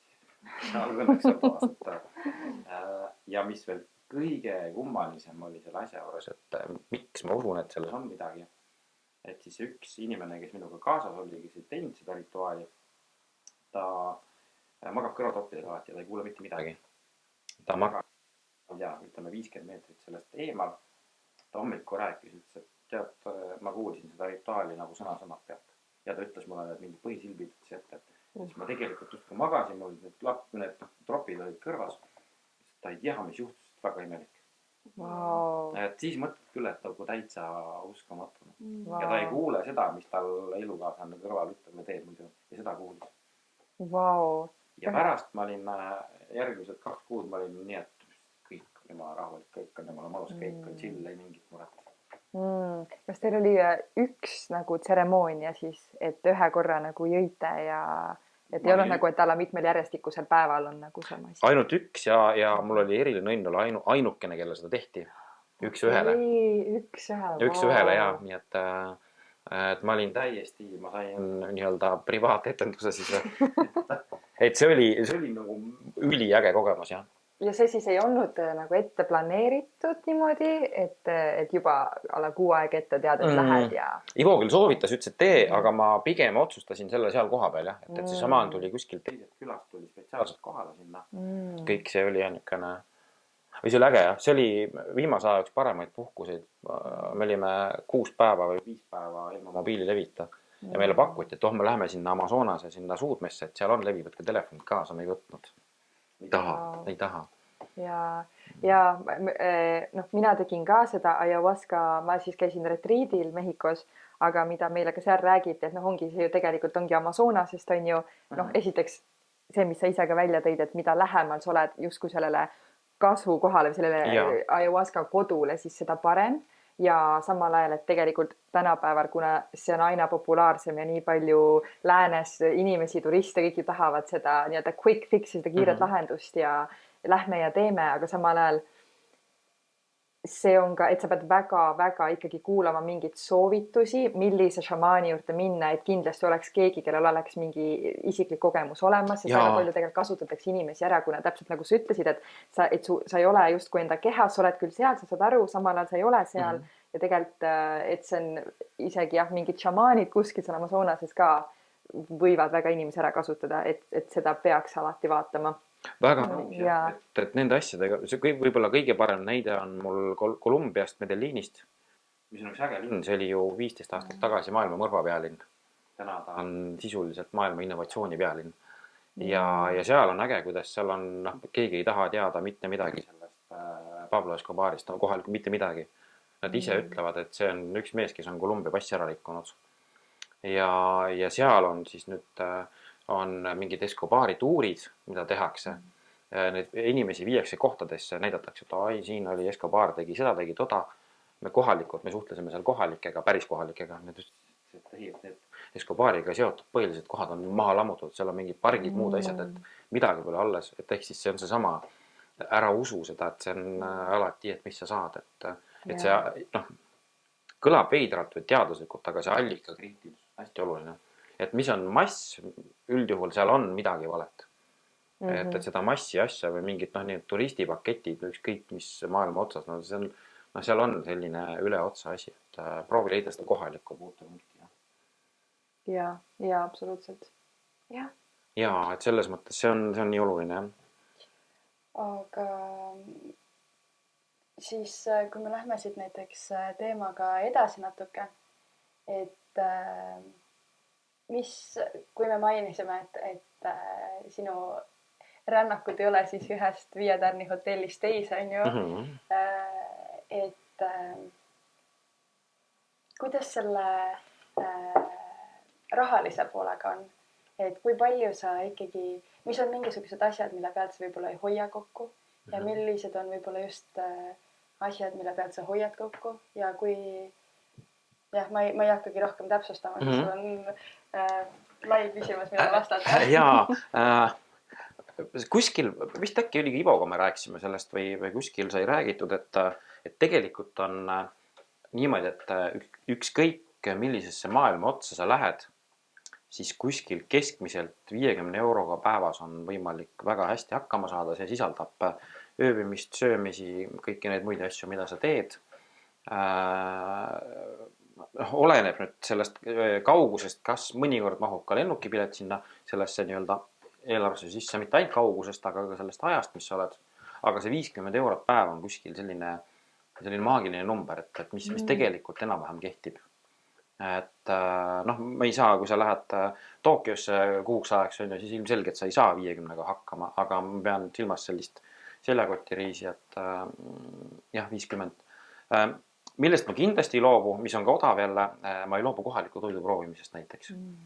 Ma tahan saada seda kohalikku asja, ma kindlasti mingid hetked ma proovin ööbida võimalikult kohalikus keskkonnas, ehk siis mingid hostelit, kui saab, on need kaasa partikulaarid näiteks seal Kuubal on ju, kes kohalikud ise oma mingit tuba seal välja rendivad. Ja siis täpselt see, et kui saab korraks nagu isu täis, et ma tahan hingata, siis ma lähen võtan selle mingisuguse, on ta siis Airbnb või mingisuguse hostelis saab ka võtta ju neid 1 või 2 kohalisi tubasid on ju, et ei pea niimoodi olema, et ma nüüd olengi kuu aega ainult kuskil, magan vahepeal tänaval ja kuskil seal, et nendest asjadest ma ei loobu, millest ma olen täiesti loobunud või peaaegu täiesti loobunud, on igasugused mingid suveniirid asjad, et see on täitsa mõttetu. et ei ole enam seda, et tood perele midagi kaasa kuskil kaugelt. Muide, ma pean ütlema, et üks asi, mida ma pean tooma, minu vanemad on ka olnud eluaeg nagu niisugused käinud palju, nemad koguvad neid mingi kellukesi nagu, kus on siis riigi või koha nimi, ja ma olen mõnikord nii hädas olnud, ma ütlesin, ma ei viitsi sellega tegeleda, et ma pean otsima kuskilt ja alati mul on hea öelda, et kui ma hakkasin käima hästi palju, see oli ammu juba, siis kõik tuttavad, kuule, ma kogun seda, toon mulle seda, kuule, mul oleks seda vaja, siis ma alati ütlesin, et ma olen selle kotiga, et mul ei ole ruumi, ma ei saa, et mul ei mahu sinna mitte midagi, mul on oma isiklikud asjad seal ja ongi kõik. Et see on nii totter ja mis emotsiooni või see asi annab või sama, et ma ei tea, ma siis ostan igalt poolt mingit taldrikku ja mis ma teen nendega lõpuks. Või siis see sama järgmine, läheme siit veel edasi, et ma lähen uhan hullult pilte teha. Mõelge, palju te tegelikult, te teete 1000 pilti seal reisi ja palju te tegelikult vaatate. Te vaatate 3 või 4 sealt ja kui neidki, need jäävad kõik kuskil, et see päris elu on ikkagi see, mis oma silmadega näed ja need lood. Et kui sa ainult läbi telefoni vaatad seda elu seal, siis sul jääb märkamata see, mis seal telefoni kõrval on. See on nii oluline. Millest ma veel ei loobu? Me kasutame samamoodi kohalikku transporti, kui on võimalik. Me oleme üsna vähe võtnud rendiautosid. Mingil põhjusel me oleme võtnud. Tihtipeale see, eriti Lõuna-Ameerikas, see seostub mingisuguse tohutu jamaga seal mingi summa sul broneeritakse pärast, kus me olime, Tšiilis, me ootasime vist lõpus 3 kuud, et ma saaks selle tagatisraha tagasi ja siis nad üritavad seal mingit skeeme teha ja see võtab kõik seal aega ja tegelikult on lihtne, et sa seal lähedki kohalikku mingisuguse bussi või asjaga. Muide on kohti, kus ei saa ilma Atacama kõrb. See oli hull juhus jälle, nagu ikka ma täiesti kogemata ma ostsin, mida ma kunagi ei tee, ma eksisin lennupiletil kellaaja valikuga, nii et pidime kõik koos minema, mina läksin pärast siis ööse kell 3 ära, need tulid järgmine hommik kell 9 järgi, nii et ma läksin üksi, sõitsin siis Santiagost sinna Atacama, mis see linna nimi oli, linnakese, ma ei mäletagi, ja vedas, et me tegime seda, et mul oli aega võtta rendiauto ja ma sain sisuliselt viimase auto ja ilma selleta ma oleks seal lolliks läinud, et me oleks ainult saanud käia neid turismi asju seal, mingit jube pikka aega igal pool, mingit vabadust poleks olnud. Ja minu hispaania keel on väga kehva. Ma alati räägin, et kui ma lähen, mul on 20 sõna, tulen tagasi, on 200 sõna, aga need tulevad kuidagi.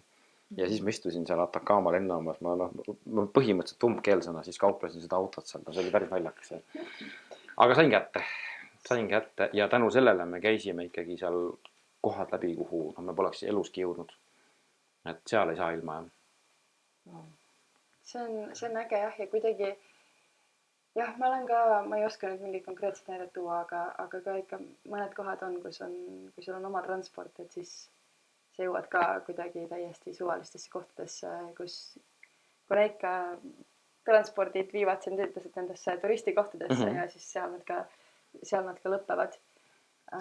Mul tuli korraks segan vahel, mul tuli üks üliäge asi meelde, kuidas meie kõige ekstreemsem transpordi kauplemine oli, et meil oli vaja siis saada Kuubal, siis ma ei mäleta, mis linnast, meil oli vaja saada ühest linnast teise ja me ei saanud ühtegi, ei kaubelnud ühtegi taksot, ühtegi autot ja siis lõpuks me kauplesime nii-öelda Altura korras üks bussijuht viis selle suure liinibussiga meid mingi 8 ühest linnast teise nii-öelda, et nagu teised teada ei saanud, et meil oli hiigel suur buss, kus me olime 8 ja see tegi siis Altura otsa nii-öelda kuskil, et päris veider ja ta oli nii-öelda sõitiski mingit nii-öelda linnast linnaliini muidu tavaolukorras, et hästi veider ja kui äge on praegult öelda jah, et see tundub nii äge, aga selles olukorras ma kujutan ette, et päris stressirohke, et nagu kuidagi ikka jah, ei seal neid on palju olnud neid olukordi, kus täpselt nagu ma ütlesin, et ma ei saagi öömaja nüüd või ma ei saagi sinna või et aga see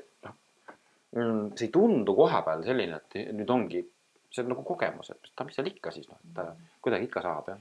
See just sellega, et see kogemusi kuidagi ikka saab, mulle tundub, et minul isiklikult, kui ma olengi oma reisidel või rännakutel, siis mulle kuidagi meeldib vahepeal selline kerge kaos, et sa kunagi täpselt ei tea ja see oligi nii naljakas, et just minu selle Mehhikos elamise viimased nädalad kuidagi ma jõudsin seda nii palju rõhutada kogu aeg, et mulle ikka meeldib gaas ja siis seda hakkas ka täiega seal pritsuma vahepeal ja just selle teemaga, kuidas me Kelliga ka olime San Jose külakeses ja see päev, kus see oligi vist päev enne, kui me hakkasime sealt lahkuma.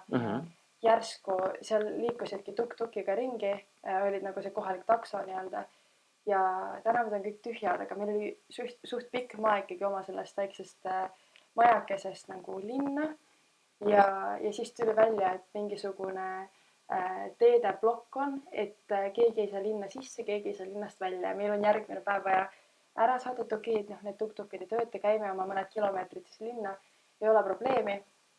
Et aga homme, et kust võiks kuidagi bla bla bla. Ja siis mõtleme, et homme, et see on nädal aega vähemalt.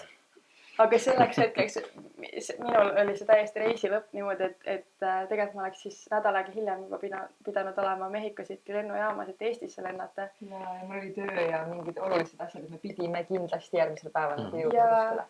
Ja siis oligi niimoodi, et järgmine päev kõndisime, see oligi vist päris mingi 4 kilomeetrit äkki kõndisime sinna linna oma suurte seljakottidega mäest üles ja alla ja lootsime siis, et äkki kuidagi ikka saab. Vaatasime veel mingi Twitterist pilte, kuidas öösel seal tänava peal mingi lõket veel tehtud ja siis ka vaatasime, et okei, et keegi härra läheb oma kastiga autoga ja seal olid mingid kohalikud peal ja siis me kuidagi klapitasime ennast ka sinna. Üks meie 4. seltskonnas rääkis siis kõige rohkem nagu hispaania keelt, aga ka mitte nagu nii ladusalt, aga tänu sellele siis me saime sinna kasti peale ka mahtusime rääkima kasti. Ja siis saime sõitagi kuni blokini, siis jalutasime läbi bloki ja siis sealt leidsime endale uue transpordi, kes meid siis viis meie sinna linnakes, sest see oli ka ikkagi tegelikult autoga päris mitu tundi sõitu, et see ei olnud mingi lühike ots tegelikult. Et siuke kaos on tegelikult ülipõnev, aga samas seal kohapeal olles on endal ka, et tegelikult kui asjad ei toimi alati nii, nagu tahaks. Asjad ei toimigi elus tavaliselt nii, nagu me tahame ja see on see on nii tuttav, et see on tegelikult, see ongi muide selle rändamise võlu, et see ebamugavus, või see teadmatused, aga tegelikult sa õpid läbi selle ühtepidi käituma, mingit lahendusi otsima palju paremini. Sa alati leiad mingisuguse lahenduse ja sa saad kogemuse ja see kõik on seda väärt, et seda peabki tegema. Ja tihti on ka see, et hiljem selles olukorras sees olles ei saagi aru, aga lõpuks hiljem tagantjärele vaadates sa näed, et jumal tänatud, et nii läks, sest et sa jõudsid täpselt läbi selle kaose, läbi nende olukordade mingite konkreetsete inimesteni ja kuidagi, et jess. Nii jõuadki, just. Ja no mulle meeldib öelda, kui me esinemast käime ka, et koolides hästi palju, et ärge kartke ebamugavast, et see on ainukene koht, kus päriselt midagi ägedat juhtub. Et kodus olles ei juhtugi mitte midagi, ma ei pea silmas ainult mitte rändamist, ka elus üldse, et olgu ta siis mingit esinemishirmust üle saamine, olgu ta mis iganes, et ma ei julge mingit avalikus ette mingit oma teksti välja anda või jumala eest tulebki teha. Ja sealt hakkavad alles asjad juhtuma, muidu ei juhtu mitte midagi. Jaa, täpselt nii ongi. Ma liigukski siit edasi kohe niimoodi mingite nippide, trikkide juurde. Sa oled ju nii palju rännanud.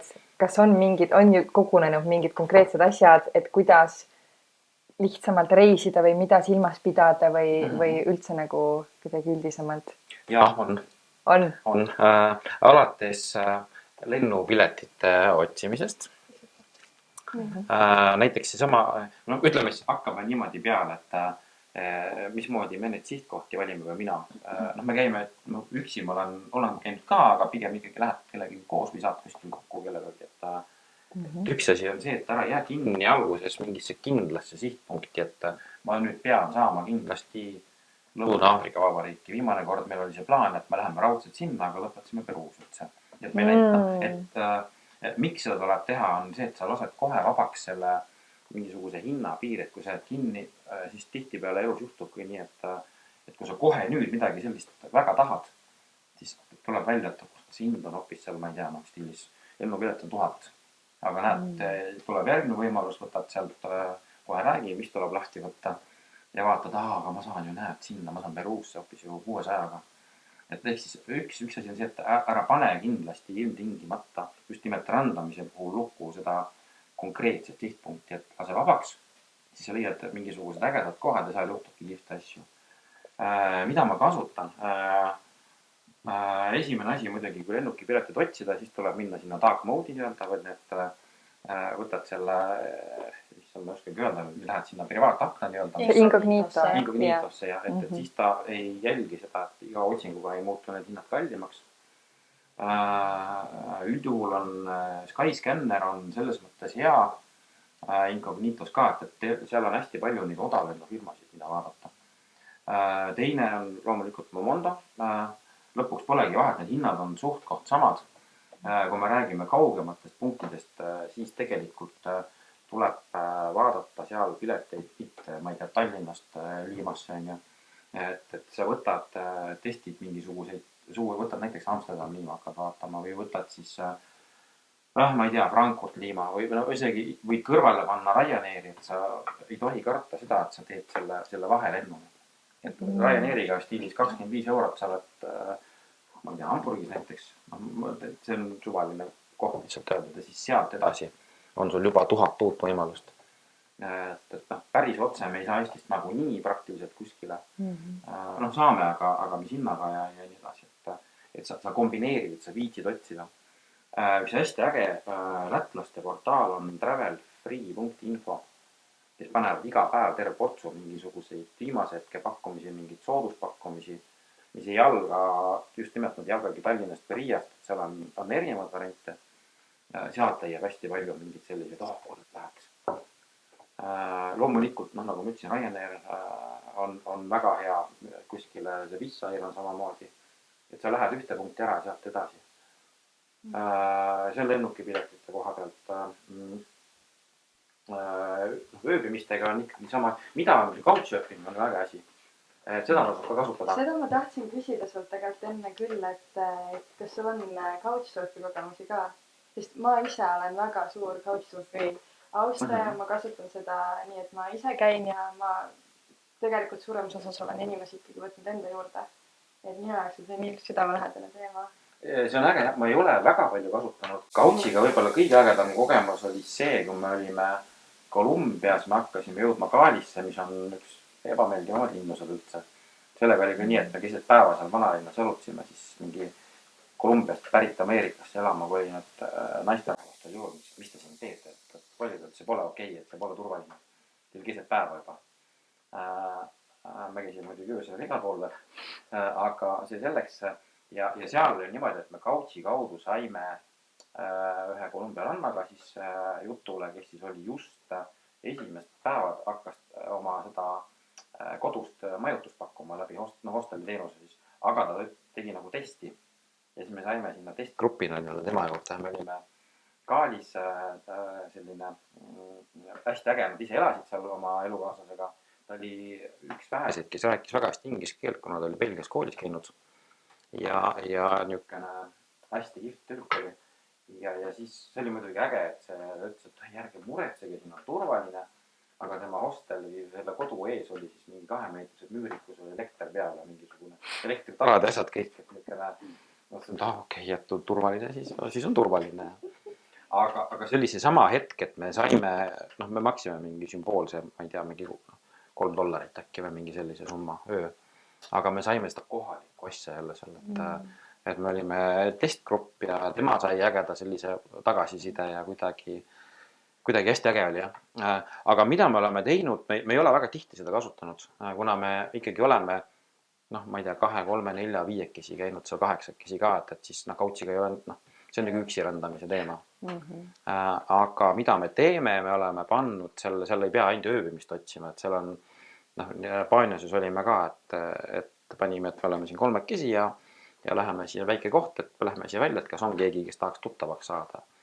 Ja siis tuligi mingi usakas, kirjutas, et eestlased siin, et selgus, et ta oli mingisugune ülitark, kes tegeles mingite kaitseuuringute keskuse kuskil Praha osakonnas oli töötanud ja siis me saime kokku ja käisime seal mööda kõrtsusid ja rääkisime juttu ja niisugune. Et see on üks võimalus tuttavaks saada inimestega, kui sa arvad, et see nii-öelda tänaval või kuskil mujal nagu ei saa. Hästi turvaline.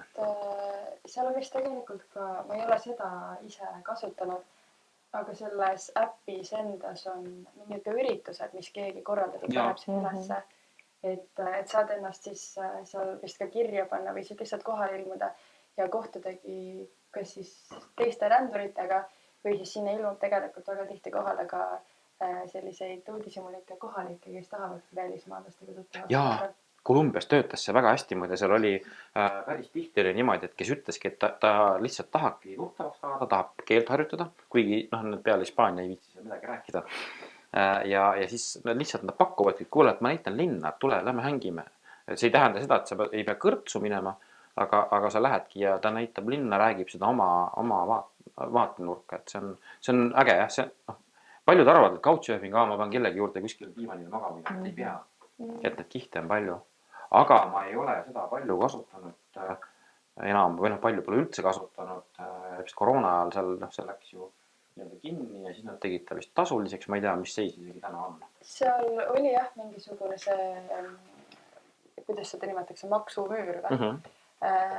Vahepeal tekkis, ma ei tea ka enam, kas see enam on alles, aga ma tean, see oli vist äkki mingi 8 eurot ja siis sa saad elu lõpuni umbes. Ja, see oli selline.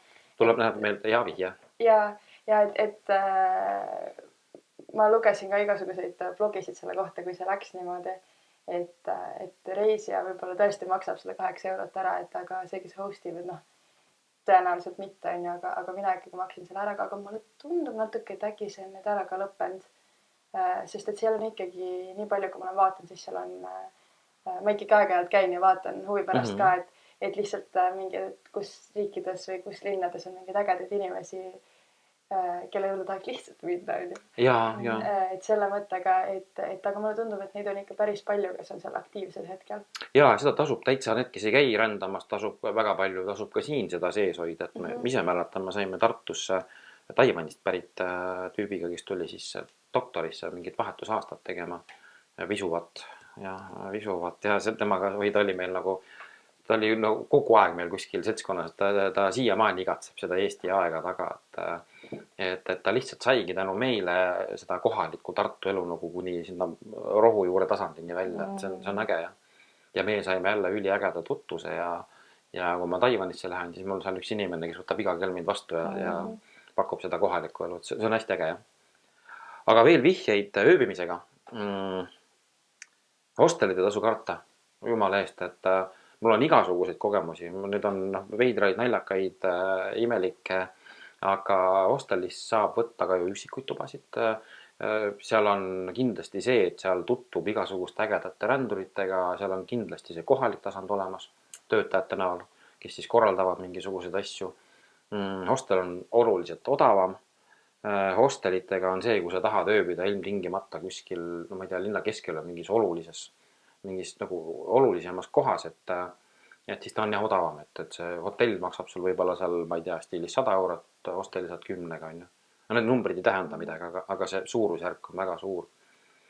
Teine asi ööbimisega tasub kindlasti, see on üks koht, kus tasub teha eeltööd, et vaadata, et sul oleks mingisugune juurdepääsetavus mingitele asjadele seal, et on ta siis metroo või mis iganes. Kuigi samas täna on igasugune taksoäpindus on üle maailma igal pool praktiliselt. Kolumbias, Ecuadoris me selle pealt ainult elasime, see on turvaline, see on kõik okei. Siis on nüüd järgmine soovitus on see, mida tasub teha, eriti need nii-öelda kahtlasemad maad, laadige kaardid alla. Et seda, et mitte, et ei pea kuskil internetis istuma. Kuigi interneti lahendab ka ära, et ostke kohalikud kõnekaardid. Enamasti on kõik okei. Peruus oli mingi jama, et me ei saanud, me kasutasime mingi kohaliku abi, kes võttis kuidagi enda nimele, aga ikkagi las need kaardid olla olemas. Mis ma veel soovitan, eriti need imelikud maad, võtke odavam telefon kaasa, kui on. Ärge minge selle uhke, eriti Kolumbias öeldi kohe, et nii kui te lähed sellega, jooksu pealt see tõmmatakse sul käest ära, et see taskuvarguses, see on igal pool. Barcelona on Euroopa üks hullemaid kohti, et siis, mis ma veel soovitan, kindlasti tuubeldaga oma kaardid, oma dokumendid, sularaha peab olema. See on ülioluline. Passikoopiad värvilised, kindlasti ID-kaart eraldi kaasa, ärge hoidke neid koos. Üks asi on kuskil kaela rahakotiga, teine on seljakotis. Et need on need kõik igasuguste ohtude vältimiseks hästi olulised. Mis ma veel soovitan, ärge kartke kohalik, ärge kartke seda, kui te hispaania keelt ei oska, minge oma see 10 sõna ja purssige, et me küsisime, kus me olime, Peruus küsisime enda arust apelsiinimahla, aga oleks saanud ämblikumahla, et see naranja ja naraha on hästi sarnased sõnad, et ja selle pealt me pärast ülejäänud kohad, me igal pool rääkisime seda, kõik naersid, kõik ütlesid, me õpetame veel 3 sõna ja üliäge jälle selline, et vale häbi tuleb jätta kuskile siia, siin pole ka seda vaja, aga hästi oluline. Ja võib-olla kõige olulisem, et olge sõbralikud, olge mõistke kohalikke. Vot minu jaoks on hästi oluline see, et alati kui ma käin kuskil esinemas, ma räägin sellest kirjutamisest, et selleks, et kirjutada, on minu jaoks vaja empaatiat. Ja empaatia on just see asi, mida saabki rännates, et sa õpid mõistma teistsuguseid inimesi, sõltumata sellest, mis keelt nad räägivad, millised on nende traditsioonid, kui rikkad või vaesed nad on, mismoodi nad maailma näevad. Et sa ei pea nendega nõustuma, aga sa pead püüdma neid mõista. Ja see on see, millega sa saad tegelikult igal pool hakkama, kui sul see empaatia niimoodi järjest kasvab. Et ma olen väga palju õppinud tänu sellele. Et see on hästi oluline. See on hästi oluline, et need on need, mis mängivad rolli. Kui palju häid nippe ja nõuandeid, vau.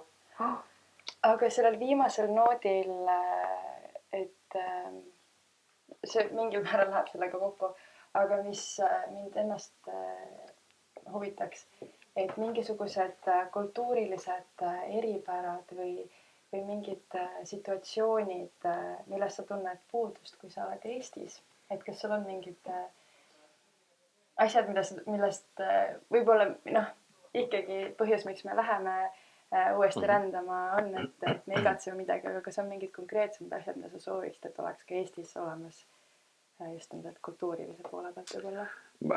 See läheb nüüd isegi mitte võib-olla nii väga, ikkagi sama teema, et ma igatsen seda, et seda avatust, et eestlane on Eestis on nagu inimesed on nii kinnised, et see nägu maas ja tõsised ja kui sa ütled võõrale inimesele tere või naerad, et siis vaadatakse, et see on päris lolliks läinud, et kindlasti on mingit narkotsi teinud ja kõik niisugune, et sellist, me oleme nii paganama kinnised ja me oleme nii, see tegelikult on muutunud, ma ei taha kuidagi liiga teha, aga see on jah, et muide, see on hästi veider, Eestis tuleb ka ringi rännata ja reisida, et me rääkisime ennem siin Viljandist, ennem seda salvestamist ja viimane kord ma Viljandis avastasin, et see on nii teistsugune linn, et see on nagu, esiteks ta on nagu mingi Lõuna-Prantsusmaa või mingisugune Vahemeremaa, mitte ainult selle peale, mis seal avanevad need vaated ja kõik need teed sinna allaorgu, aga inimesed naeratavad tänaval, täiesti uskumatu. Ja ma mõtlen Tartu ja Viljandi vahet, Tartus on see, et kõik on nii, et ma ei ela küll kortermajas, aga seal on nii, et just üks tuttav rääkis, et isegi see sama naaber, keda iga päev näed, et ta pöörab näo ära, et jumala eest ta peaks tere ütlema. Ja Viljandis nagu tellitult laubal me seal ka jalutasime, seal mingi täiesti võõrast tüüp sõidab mingisuguse naljaka jalgrattaga, astusime sammu kõrval, oi tere ja nägu naerul või siis kuskil mingisuguses suvalises poes seal, suu on kõrvuni inimesel ja kui hea tunne see on. Et või siis sama, et kuidas sul läheb, see on inglis keeles või como estás seal hispaania keeles on ju, et see ei eelda seda, et sa pead mingi kohe rääkima seal 10 minutit on ju, et lihtsalt sellist avatust, sõbralikkust, rohkem tolerantsust, seda on nii vähe, seda ma igatsen ja meie, see on ka mingid ajaloolistel põhjustel nii, et miks meil see nii on siin, aga ei peaks olema. Ja selle kuidas läheb lausega oli mingid asju, see pane ise ka tähele eestlasena olles on ju, et mis sa arvad võib-olla, et on imelik, aga mu isal on vahepeal selline komme, ma ei ole väga palju seda ka kuulnud, aga võib-olla me ei käi ka toidupoes koos nii palju enam, aga millalgi me läksime poodi ja ta ütleb teenindajale, et tere, kuidas läheb? Ja mina ehmatasin, ma näen teenindaja ehmatas. See teenindaja nagu niimoodi pööras pilgu ära, ütles, et hästi, teeme siis selle asja ära ja siis ma ütlesin ka pärast papsile, et mis sa siis pead niimoodi, ta ütles, aga jumala tore ju, ma ju päriselt tahan teada, et kas tal on tore tööpäev või siis mõtlen, aga tegelikult see on ka, et miks me oleme siuksed, tegelikult natuke nõmedad eestlastena võib-olla, sest minu esimene mõte oli ka, las las ta siis teeb rahulikult oma asja, sa ei pea ju segama teda praegu. ja tema mõtleb seal oma harjumust, issa, mis ta must tahab, et nii, et miks ta küsib seda, on ju, et kindlasti on, ma ei tea, mis iganes mõtled, mingi pervert on muidu kahtlane või tahab, kohe tekib see hirmukas, aga et ei ole see asi üldse niimoodi, et see on jah, see on võib-olla selline üldistav asi, mida ma kõige rohkem ja ikkagi jälle see, ma ikkagi igatsen seda, et ma tahan mingit teistsugust keskkonda, teistsuguseid maitseid, teisi inimesi, just nimelt seda teistsugust kultuuriruumi, et ma ei ole, ma olen ikkagi võib-olla see rahutu tüüp ka natukene, et või mitte isegi rahutu, aga see annab mulle midagi nii palju juurde, et ma tihtipeale tänagi, nagu ma ütlesin, et ma saan kirjutada seal, kus ma tahan, et ma täpselt see, et ma mingi hommik ärkan üles, mõtlesin, et ma ei taha siin Tartus olla, ma istun autosse, sõidan Viljandisse, lähen, ma ei tea, Rohelise Maja kohvikusse või kodukohvikusse, võtan arvuti lahti, näen seal, muidugi alati on seal Justin tuleb kohe seal segama mind, aga see teine keskkond ja sa vaatad, inimesed on teistmoodi ja see kuidagi teebki, suunurgad üles ja silmad lähevad igale poole, sa näed palju rohkem. Kusjuures ühest teisest teemast, aga ikkagi selle sinu kohvikutes ringi rändamisega ka. Minu esimene nii-öelda hetk siis või kokkupuude Lauri Räpiga oligi, sul oli üks kirjutis Edasi ajakirjas vist ja ma mäletan, ma juhtusin seda lugema ja ma lugesin seda kirjutist nii mitu korda, sest ta oli nii südantsoojendav lugeda, kuidas sa rääkisidki, et minu korteri või seal korteri kontori üürihind ongi täpselt üks kohvi hind. Et iga päev ma otsustan, millist kontorit ma endale soovin ja lihtsalt tahtsin öelda seda siia vahele, et see oli nii tõesti vahva kirjutis. Ja rändkontori rott on selle asja nimi, mida ma teen ja mul oma kontorit pole ja et see on selline ja et see on äge jah, see on see selline ma tean, et kõigil polegi võimalik seda asja lubada, aga järjest rohkem kaugtööd ja asjad ja jälle seesama suhtlus ja inimeste jälgimine, et mismoodi nad ja see on ükskõik, kas ma olen siin Eestis või olen Barcelonas või kus iganes, et see, et mismoodi inimene käitub, kuidas ta nugakahvlit käes hoiab, kas ta sööb sõrmega, kas ta naeratab, kas ta mis tal seljas on, mismoodi tal mingid žestid on, et see on nii äge. Ja mul tulebki kohe sellega meelde, et me just Johanna seal, kes siin praegu istub seal tagapool, me just temaga juhtusime rääkima sellest, et võiks kohvikusse minna ja mingisuguse ühistööpäeva teha, aga siis tegelikult ei jõua ju mitte midagi tegelikult tehtud, siis sa jääd jälgima inimesi ja enda ümbrust. See on, kõik on seal tasakaalus, see tulebki, et see on, kõik on, sa võidki ainult niimoodi istuda ja vaadata, aga tegelikult sa teed sa rohkem. Mina julgen küll öelda, et ma teen sama, kui ma lähen sinna Viljandisse, ma teen 3 korda rohkem, kui ma läheks jälle võib-olla oma Tartu kindlasse kohta, kus ma olen. Ja kodus ma täna, kodukontor mul on tegelikult justkui nii öelda, aga ma seal ma praktiliselt ei ole enam. Et mul on vaja seda keskkonnavahetust, et siis on see kodu ja kontor ja kumb ta siis on ju, et ja ma lihtsalt tuli praegu pähe üks selline võib-olla väga lihtne küsimus, millele me kõik justkui teame vastust, aga ma ikkagi tahaks sult küsida, miks peaks iga inimene rändama ringi? Ma mõtlen natukene see on just, vaata see küsimus on iga inimene, et inimesed on nii erinevad, mulle see ei sobigi. Ma ütlen, et kindlasti on see kõige olulisem põhjus on see, et sa tohutult rikastada oma maailma. Et jah, üks võimalus on rännata ka läbi raamatute, läbi filmide, läbi teatri, aga see, et sa näed päriselt oma silmaga neid mingisuguseid teistsuguseid lugusid inimesi, see on täpselt, sul läheb see silmaring läheb 1000 korda suuremaks, kas või sellest ühest lihtsamast rännakust ja sa ei pea rändama Peruusse kohe või ma ei tea, jumala eest, mine Lätti ja mitte Riiga tingimata, mine otsi mõni väike linnakene, seal on palju ägedam. Muide, see on üks hea põhjus või hea moment veel, mida rõhutada, et kui käia mööda suurlinnu, siis ühel hetkel on kõik suurlinnad tunduvad sarnased, et minge väiksematesse kohtadesse, mingi saarte peale. See on palju ägedam, et see on erinevaid. Barcelona on alati, kuhu ma läheksin. Pariis isegi võib-olla mitte nii väga, aga või Praha näiteks, seal on nii palju kihte. Aga kui ma võtan need mingisugused oh issand, ma ei teagi, võtame kõik need Limad ja Santiago'd ja sealt Bogotad ja noh, ega seal lõpuks on ikkagi üks ja seesama, et on hästi palju rahvast ja on mingid kirikud ja mingid teed ja tänavad ja mingid asjad, aga seal see ei ole nagu päris see jah, väiksemad kohti. Ja seda ma mõtlen ka just, et kui minnagi kuskile ja just niimoodi võib-olla rändama mõneks natuke pikemaks ajaks, et sul ongi aega vaadata ringi.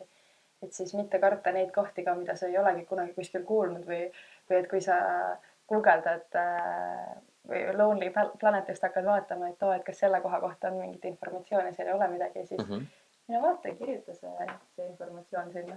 Muide, see on ka väga hea soovitus, et ärge lugege Lonely Planetit. Sellest me oleme vist isegi rääkinud ka. Ja võtke, kõige ägedamad on igasugused need Sillekoti rändurite blogid.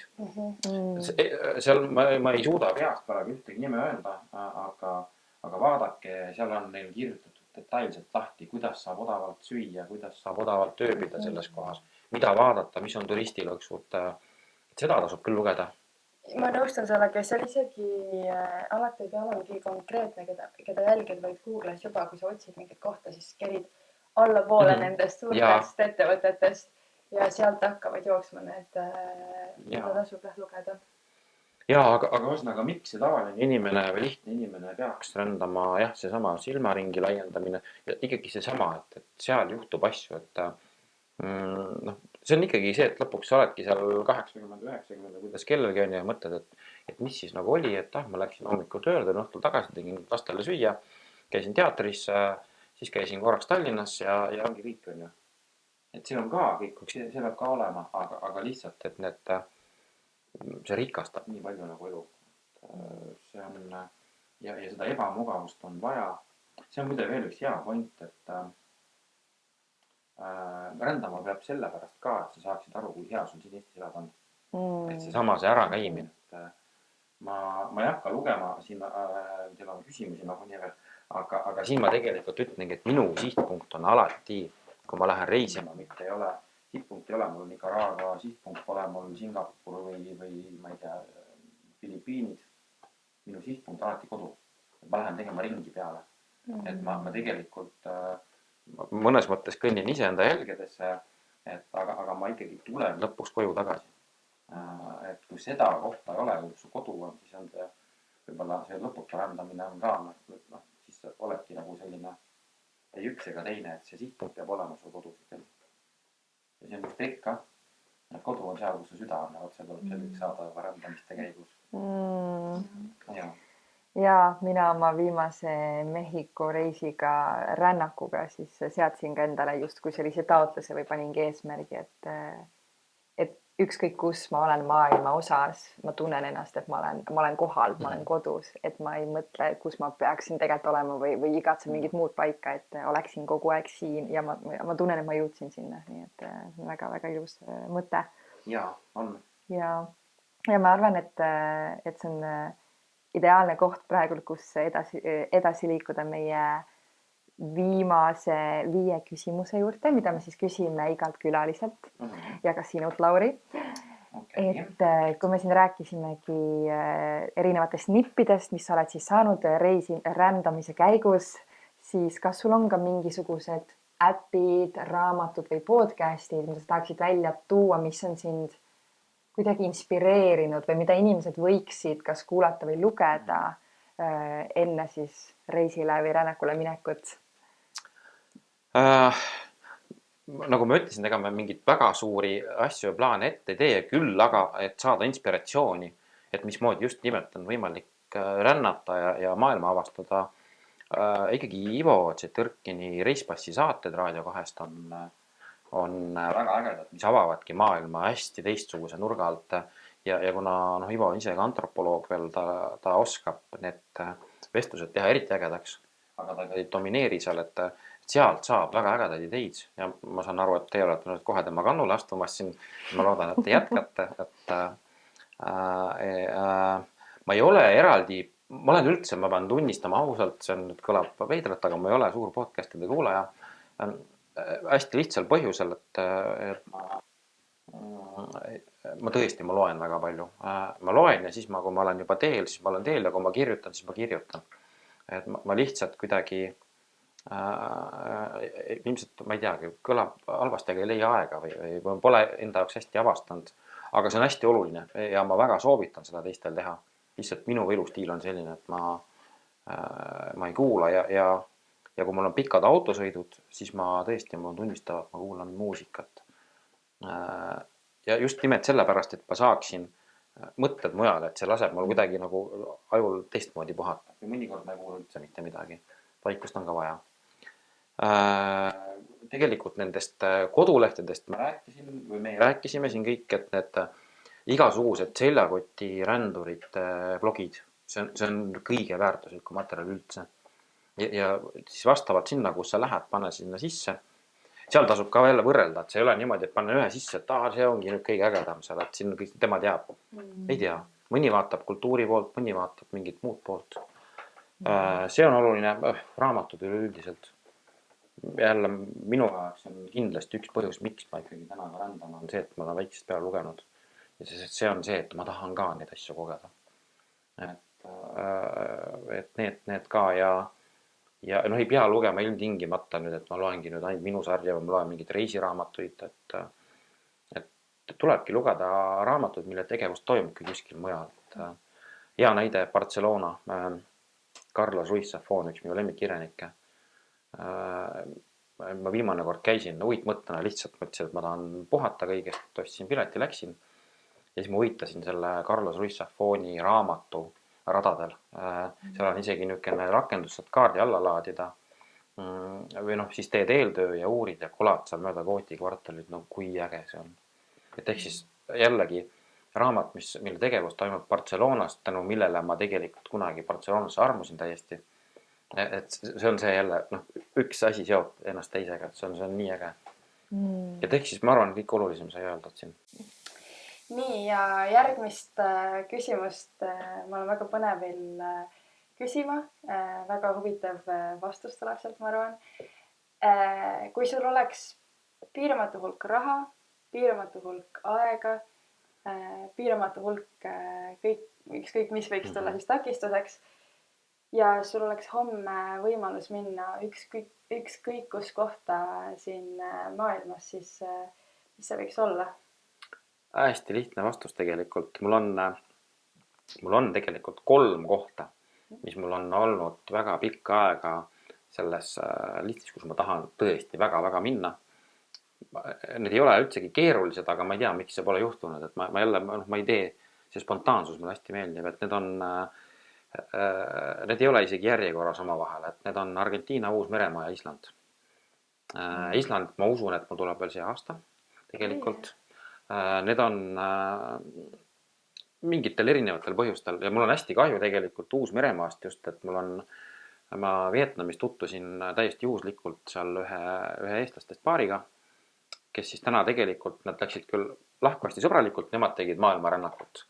Ja see tüdruk, tema täna siis, ta elas pikka aega Uus-Meremaal, ta abiellus nüüd äsja Uus-Meremaalasega ja nad kolivad just nüüd, õigemini kohe on praegu Eestisse kolimas. Nii et ma pidin tegelikult minema nii, et nad oleks seal koha peal olemas olnud. Aga kuna nad on nii-öelda rahvusvaheline perekond, siis ma usun, et ma saan nii sättida, kui nad on seal uuesti. Ja ma pean ühest juhusest veel rääkima, et ma ei saa, see kuidagi viis sinna, et Kadri ja Jamesiga oli see lugu, et nad iga aasta käivad korra Eestis, nüüd nad siis tulevad päriselt ja eelmine aasta nad ütlesid, et neil on ajaga nii kitsas, et me ei jõua kokku saada, et meil lihtsalt pole aega. Ja siis ma läksin täiesti spontaalselt üks laupäeval, läksin Viljandisse laupäeva õhtul, jõudsin Vellini ette seal oma tuttavatega ja siis kuulan järsku keegi ütleb, et Lauri, mida sina siin teed? Ja siis Kadri ja James istusid seal, ütlesid, nad tulid ka, nad näpistasid, omal põhjusel olid seal ja täiesti juhuslikult saime kokku ja väga meeleolukas õhtu tuli. Nii et kui midagi peab juhtuma, siis see juhtub nii kui nii. Absoluutselt. Et võt need 3 kohta, jah, need on, ma lähekski need 3 kõik korraga siis niimoodi ringi peale. Vaata, see on kihvt ka niimoodi, peaaegu ring. Et Uus-Meremaa sealt Argentiina ja üles Island. Oh, ja. issand, kui äge ja okei, ma lähen siit kohe siis järgmise päris põneva küsimuse juurde. Kas sul on ja mis on mõni selline totram või selline veidram oskus, mille sa oled omandanud just nimelt reisile või ringi rännates siis? See on väga hea küsimus, mulle see meeldib jah, et ma nüüd üritan seda kandvat pausi teha siia. Tegelikult isegi see pole oskus võib-olla, loomulikult ma olen seal harjunud sööma igasuguseid veidrad asju näiteks tänu sellele või mis iganes, aga ma arvan, et see kõige olulisem asi, kas ta veidra ta kindlasti pole, aga ma olengi ära harjunud ebamugavustega. Et ma ei karda tänu sellele, et kui ma pean ööbima kuskil mingite nii suurte prussakatega ühes voodis või mingisugune, ma olen ka seda teinud, kus ongi, ma olen kuskil Tais mingi saare peal, ärkasin üles, mul mingi nii suur sisalik oli siin kuskil kõhu peal jooksis öösel, et selline ehmatuse koht, et ja vot see ongi võib-olla üks veider asi, et vahepeal on meil kõigil unega probleeme ja ma olen ära õppinud võõras kohas ennast mingisuguses ebamugavas voodis nii-öelda tundma mugavalt, sellepärast et ma olen selle voodi sealt kätte saanud. Et ehk siis mul on see võimalus, et tihtipeale see seljakoti reisimine on, et kuhu ma nüüd saan magama ja kas ma saan. Ja siis, kui lõpuks see sul olemas on, siis mõtled, et mul on see koht olemas ja ma olen mõnus. Imelik vastus võib-olla, aga väga äge. Ma arvan, tegelikult see ongi miski, mis tuleb selgeks saada, kui sa rändadki niimoodi tihti ringi ja see teeb su enda elu nii tohutult palju lihtsamaks.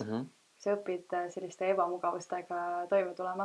Ja sa teed sellest mingisugusest väga ajutisest peatuspaigast läbi selle endale korraks kodu, nagu sa ütlesid ennem, et see süda on seal, et sa korraks ongi, et see on minu see, nüüd korraks see koht, et siin pärapõrgus kuskil, kus midagi pole, et nüüd on mul võt see koht, kus ma saan olla nagu turvaline.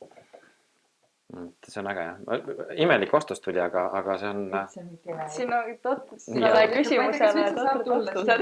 Nagu just kui tavalist või sellist normaalset vastust tulla.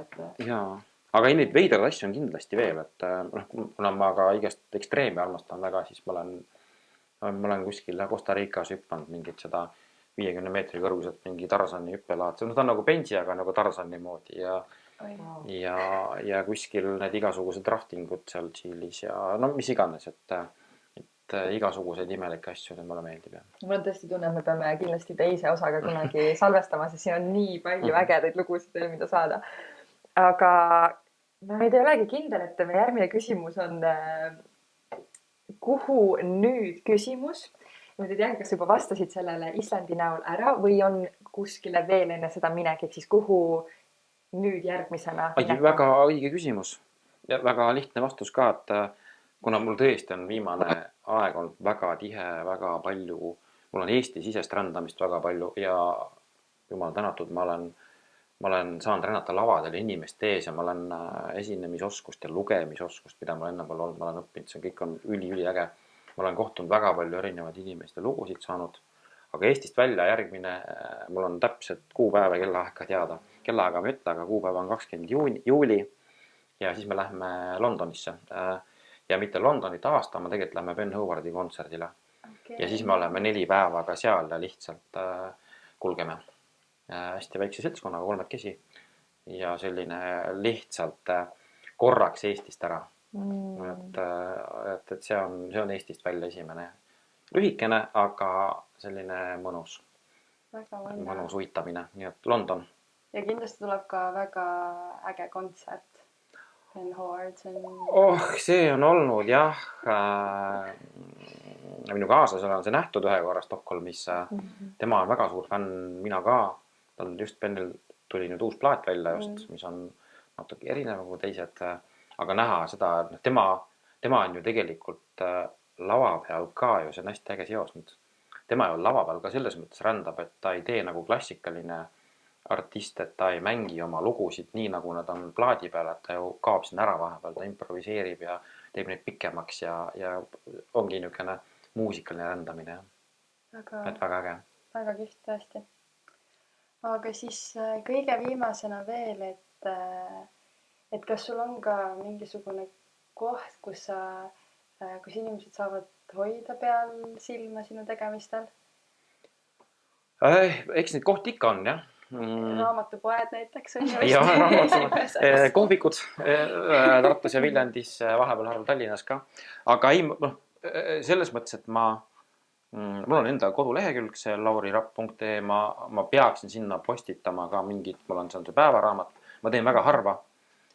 Ma ei ole sinna pannud nii väga reisilugusid, ma vahepeal kirjutan mingit teatri, ma ei teagi, arvustusi või asju või mis iganes, et ma sinna teen midagi aeg-ajalt. Instagram, aga pean tunnistama, nagu ma ennem siin rääkisin, et ma olen järjest laisem selle telefoniga, et ma täna seal jah, nädalas korra midagi sinna panen, aga see on niisugune tekstide jagamise koht minu jaoks pigem veider pildi keskkonnas. Aga kui ma käin reisimas või rändamas, siis ma ikkagi sinna alati teen ka nii-öelda just nimelt, et mul on pilt, mul on tekst ja siis on mul pikem tekst all, see 2200 tähemärki vist. Ja muide, see on hästi veider. Ma olen tähele pannud, et kui mul on see pikk tekst, on selle lühikese teksti all seal, seda isegi loetakse rohkem ja kommenteeritakse rohkem, et inimesed tahavad teada, mida ma seal siis ütlen, et ei ole niimoodi, et see, ehk siis ma olen selles kiires keskkonnas, olen midagi millegi pärast tabanud, et mis paneb inimesi korraks peatuma. Aga ma ise olen ülikehva see surfaja seal, et ma ei viitsi, mul pole aegagi ja ma ei tahagi. Ja Facebookis ka ma teen ikkagi oma esinemist, kus me Anne-Maiga esinemas käime, me teeme ikkagi alati mingisuguse, et mis on tulemas või kus me käinud oleme ja just nimelt jagame kogemusi. Kui ma käin reisimas, ma kirjutan ka sinna. Aga jah, mitte seda, et täna sõin suppi ja eile käisin, seda ma ei tee. Ma olen kunagi teinud, kõik me oleme selle ohvrid olnud. Pigem täna rohkem siis, kui midagi, mis mind kõnetab. Oled leidnud selle enda nii-öelda tee, enda viisi, kuidas? Jah, eks ta on ju see muutus, see ju jääb sulle siia külge, et kuidas sellest lahti saada, et see on, mitte lahti saada, aga ma saan aru, et see on ka, minu jaoks tegelikult on seal üks põhjus veel, et see, miks ma sinna panen mingid asju, et ma kaardistan ise enda jaoks mingite, nende aegade järgi ära, et mis seal oli see mingi sündmus. Ma enam ei tee neid sisse logimisi, et nüüd ma olen Barcelona elamas, nüüd ma olen kuskil siin selles kohvikus, ma olen seal, et ikkagi siis, kui midagi mind kõnetab päriselt. Ja nii on, jah. Eile just kõnetas mind üks väga, ma ei tea, kas see nüüd selle saatega kokku läheb, aga eile ma sain ühe kirja. Ka tegelikult see on ajas rändamine mõnes mõttes. Eile ma sain ühe kirja, kus kirjutas üks inimene enda emast, kes siis oli 89 vist. Ja ta ütles niimoodi, et tema ema oli eluaegne kirjandusõpetaja ja kes on väga suur lugeja olnud ja siis ta oli saanud selle minu viimase raamatu ja ta kirjutas nagu väga ilusasti sellest, et ütles, et ta ema oli juba nägemine nii kehva, et ta luges seda sisust luubi ja ühe silmaga ainult ja ta oli öelnud niimoodi, ütles, et ta pole elu sees mitte midagi sellist lugenud ja ta oli tahtnud selle raamatu pähe õppida. Ja nii palju, kui ta oli seda suutnud, siis ta tsiteeris mingisugused asju ja ta tsiteeris ühte lõiku seal minu vanaemast. Et kes see lõik oli niimoodi, et vanaema oli mul väljast väike nagu kirsikivi, aga seest suur nagu maailmaruum. Ja siis see oli tema lemmik lõik sealt ja nüüd tal seesama ema suri nüüd ära just kevadel. Ja siis ta ütles niimoodi, et ta ema nimel tänab mind, et ma olen tema ema nagu elu lõpus nii palju rõõmustanud ja kuidagi see oli nii emotsionaalne kiri. Wow. Et need on hetked, mis lähevadki selle rändamisega kokku, et minge koguge lugusid ja minge jagage oma lugusid ja te ei tea kunagi, mismoodi need tagasi tulevad, et kõik jääb ringiga. Issand, kui ilus. Jaa. Nii ilus. Vau. Kõrvaarinud ka vaikselt. Jaa. Nii võimas. Appi, aitäh sulle, Lauri. Aitäh teile. Aeg läks nii. Ma loodan, et ma lõhti rääkida ja aeg. Kindlasti mitte. Iga sekund sellest ajast oli ju väga põnevaid lugusid ja vestlust täis, nii et ja ma olen väga kindel selles ja ma ka väga loodan, et ka sina, kes sa seda kuulanud, ja vaadanud oled loodetavasti, sest meil on siin väga mõnus selline istumine, et siis ka sina said siit midagi ja kui sul tuli näiteks pähe mõni tuttav või sõber, kes ka võiks sellest osast midagi saada, siis täiega lihtsalt jaga talle see osa edasi ja kui sa tunned, et sa tahaks kuidagi aidata meil rohkemat inimesteni jõuda, siis ka väga vabalt jaga seda näiteks oma Insta stories või lihtsalt sotsiaalmeedias ja tag'i ära kindlasti ka meid @kuhunud. Ja selleks me ju seda siin teemegi, et inspireerida, võtta vähemaks hirme ja viia sind rännakule iga uue osaga. Ja seniks aga ma ütleks, et järgmise osani koos uue põneva külalisega ja uute lugudega. Aitäh! Aitäh! Tšau!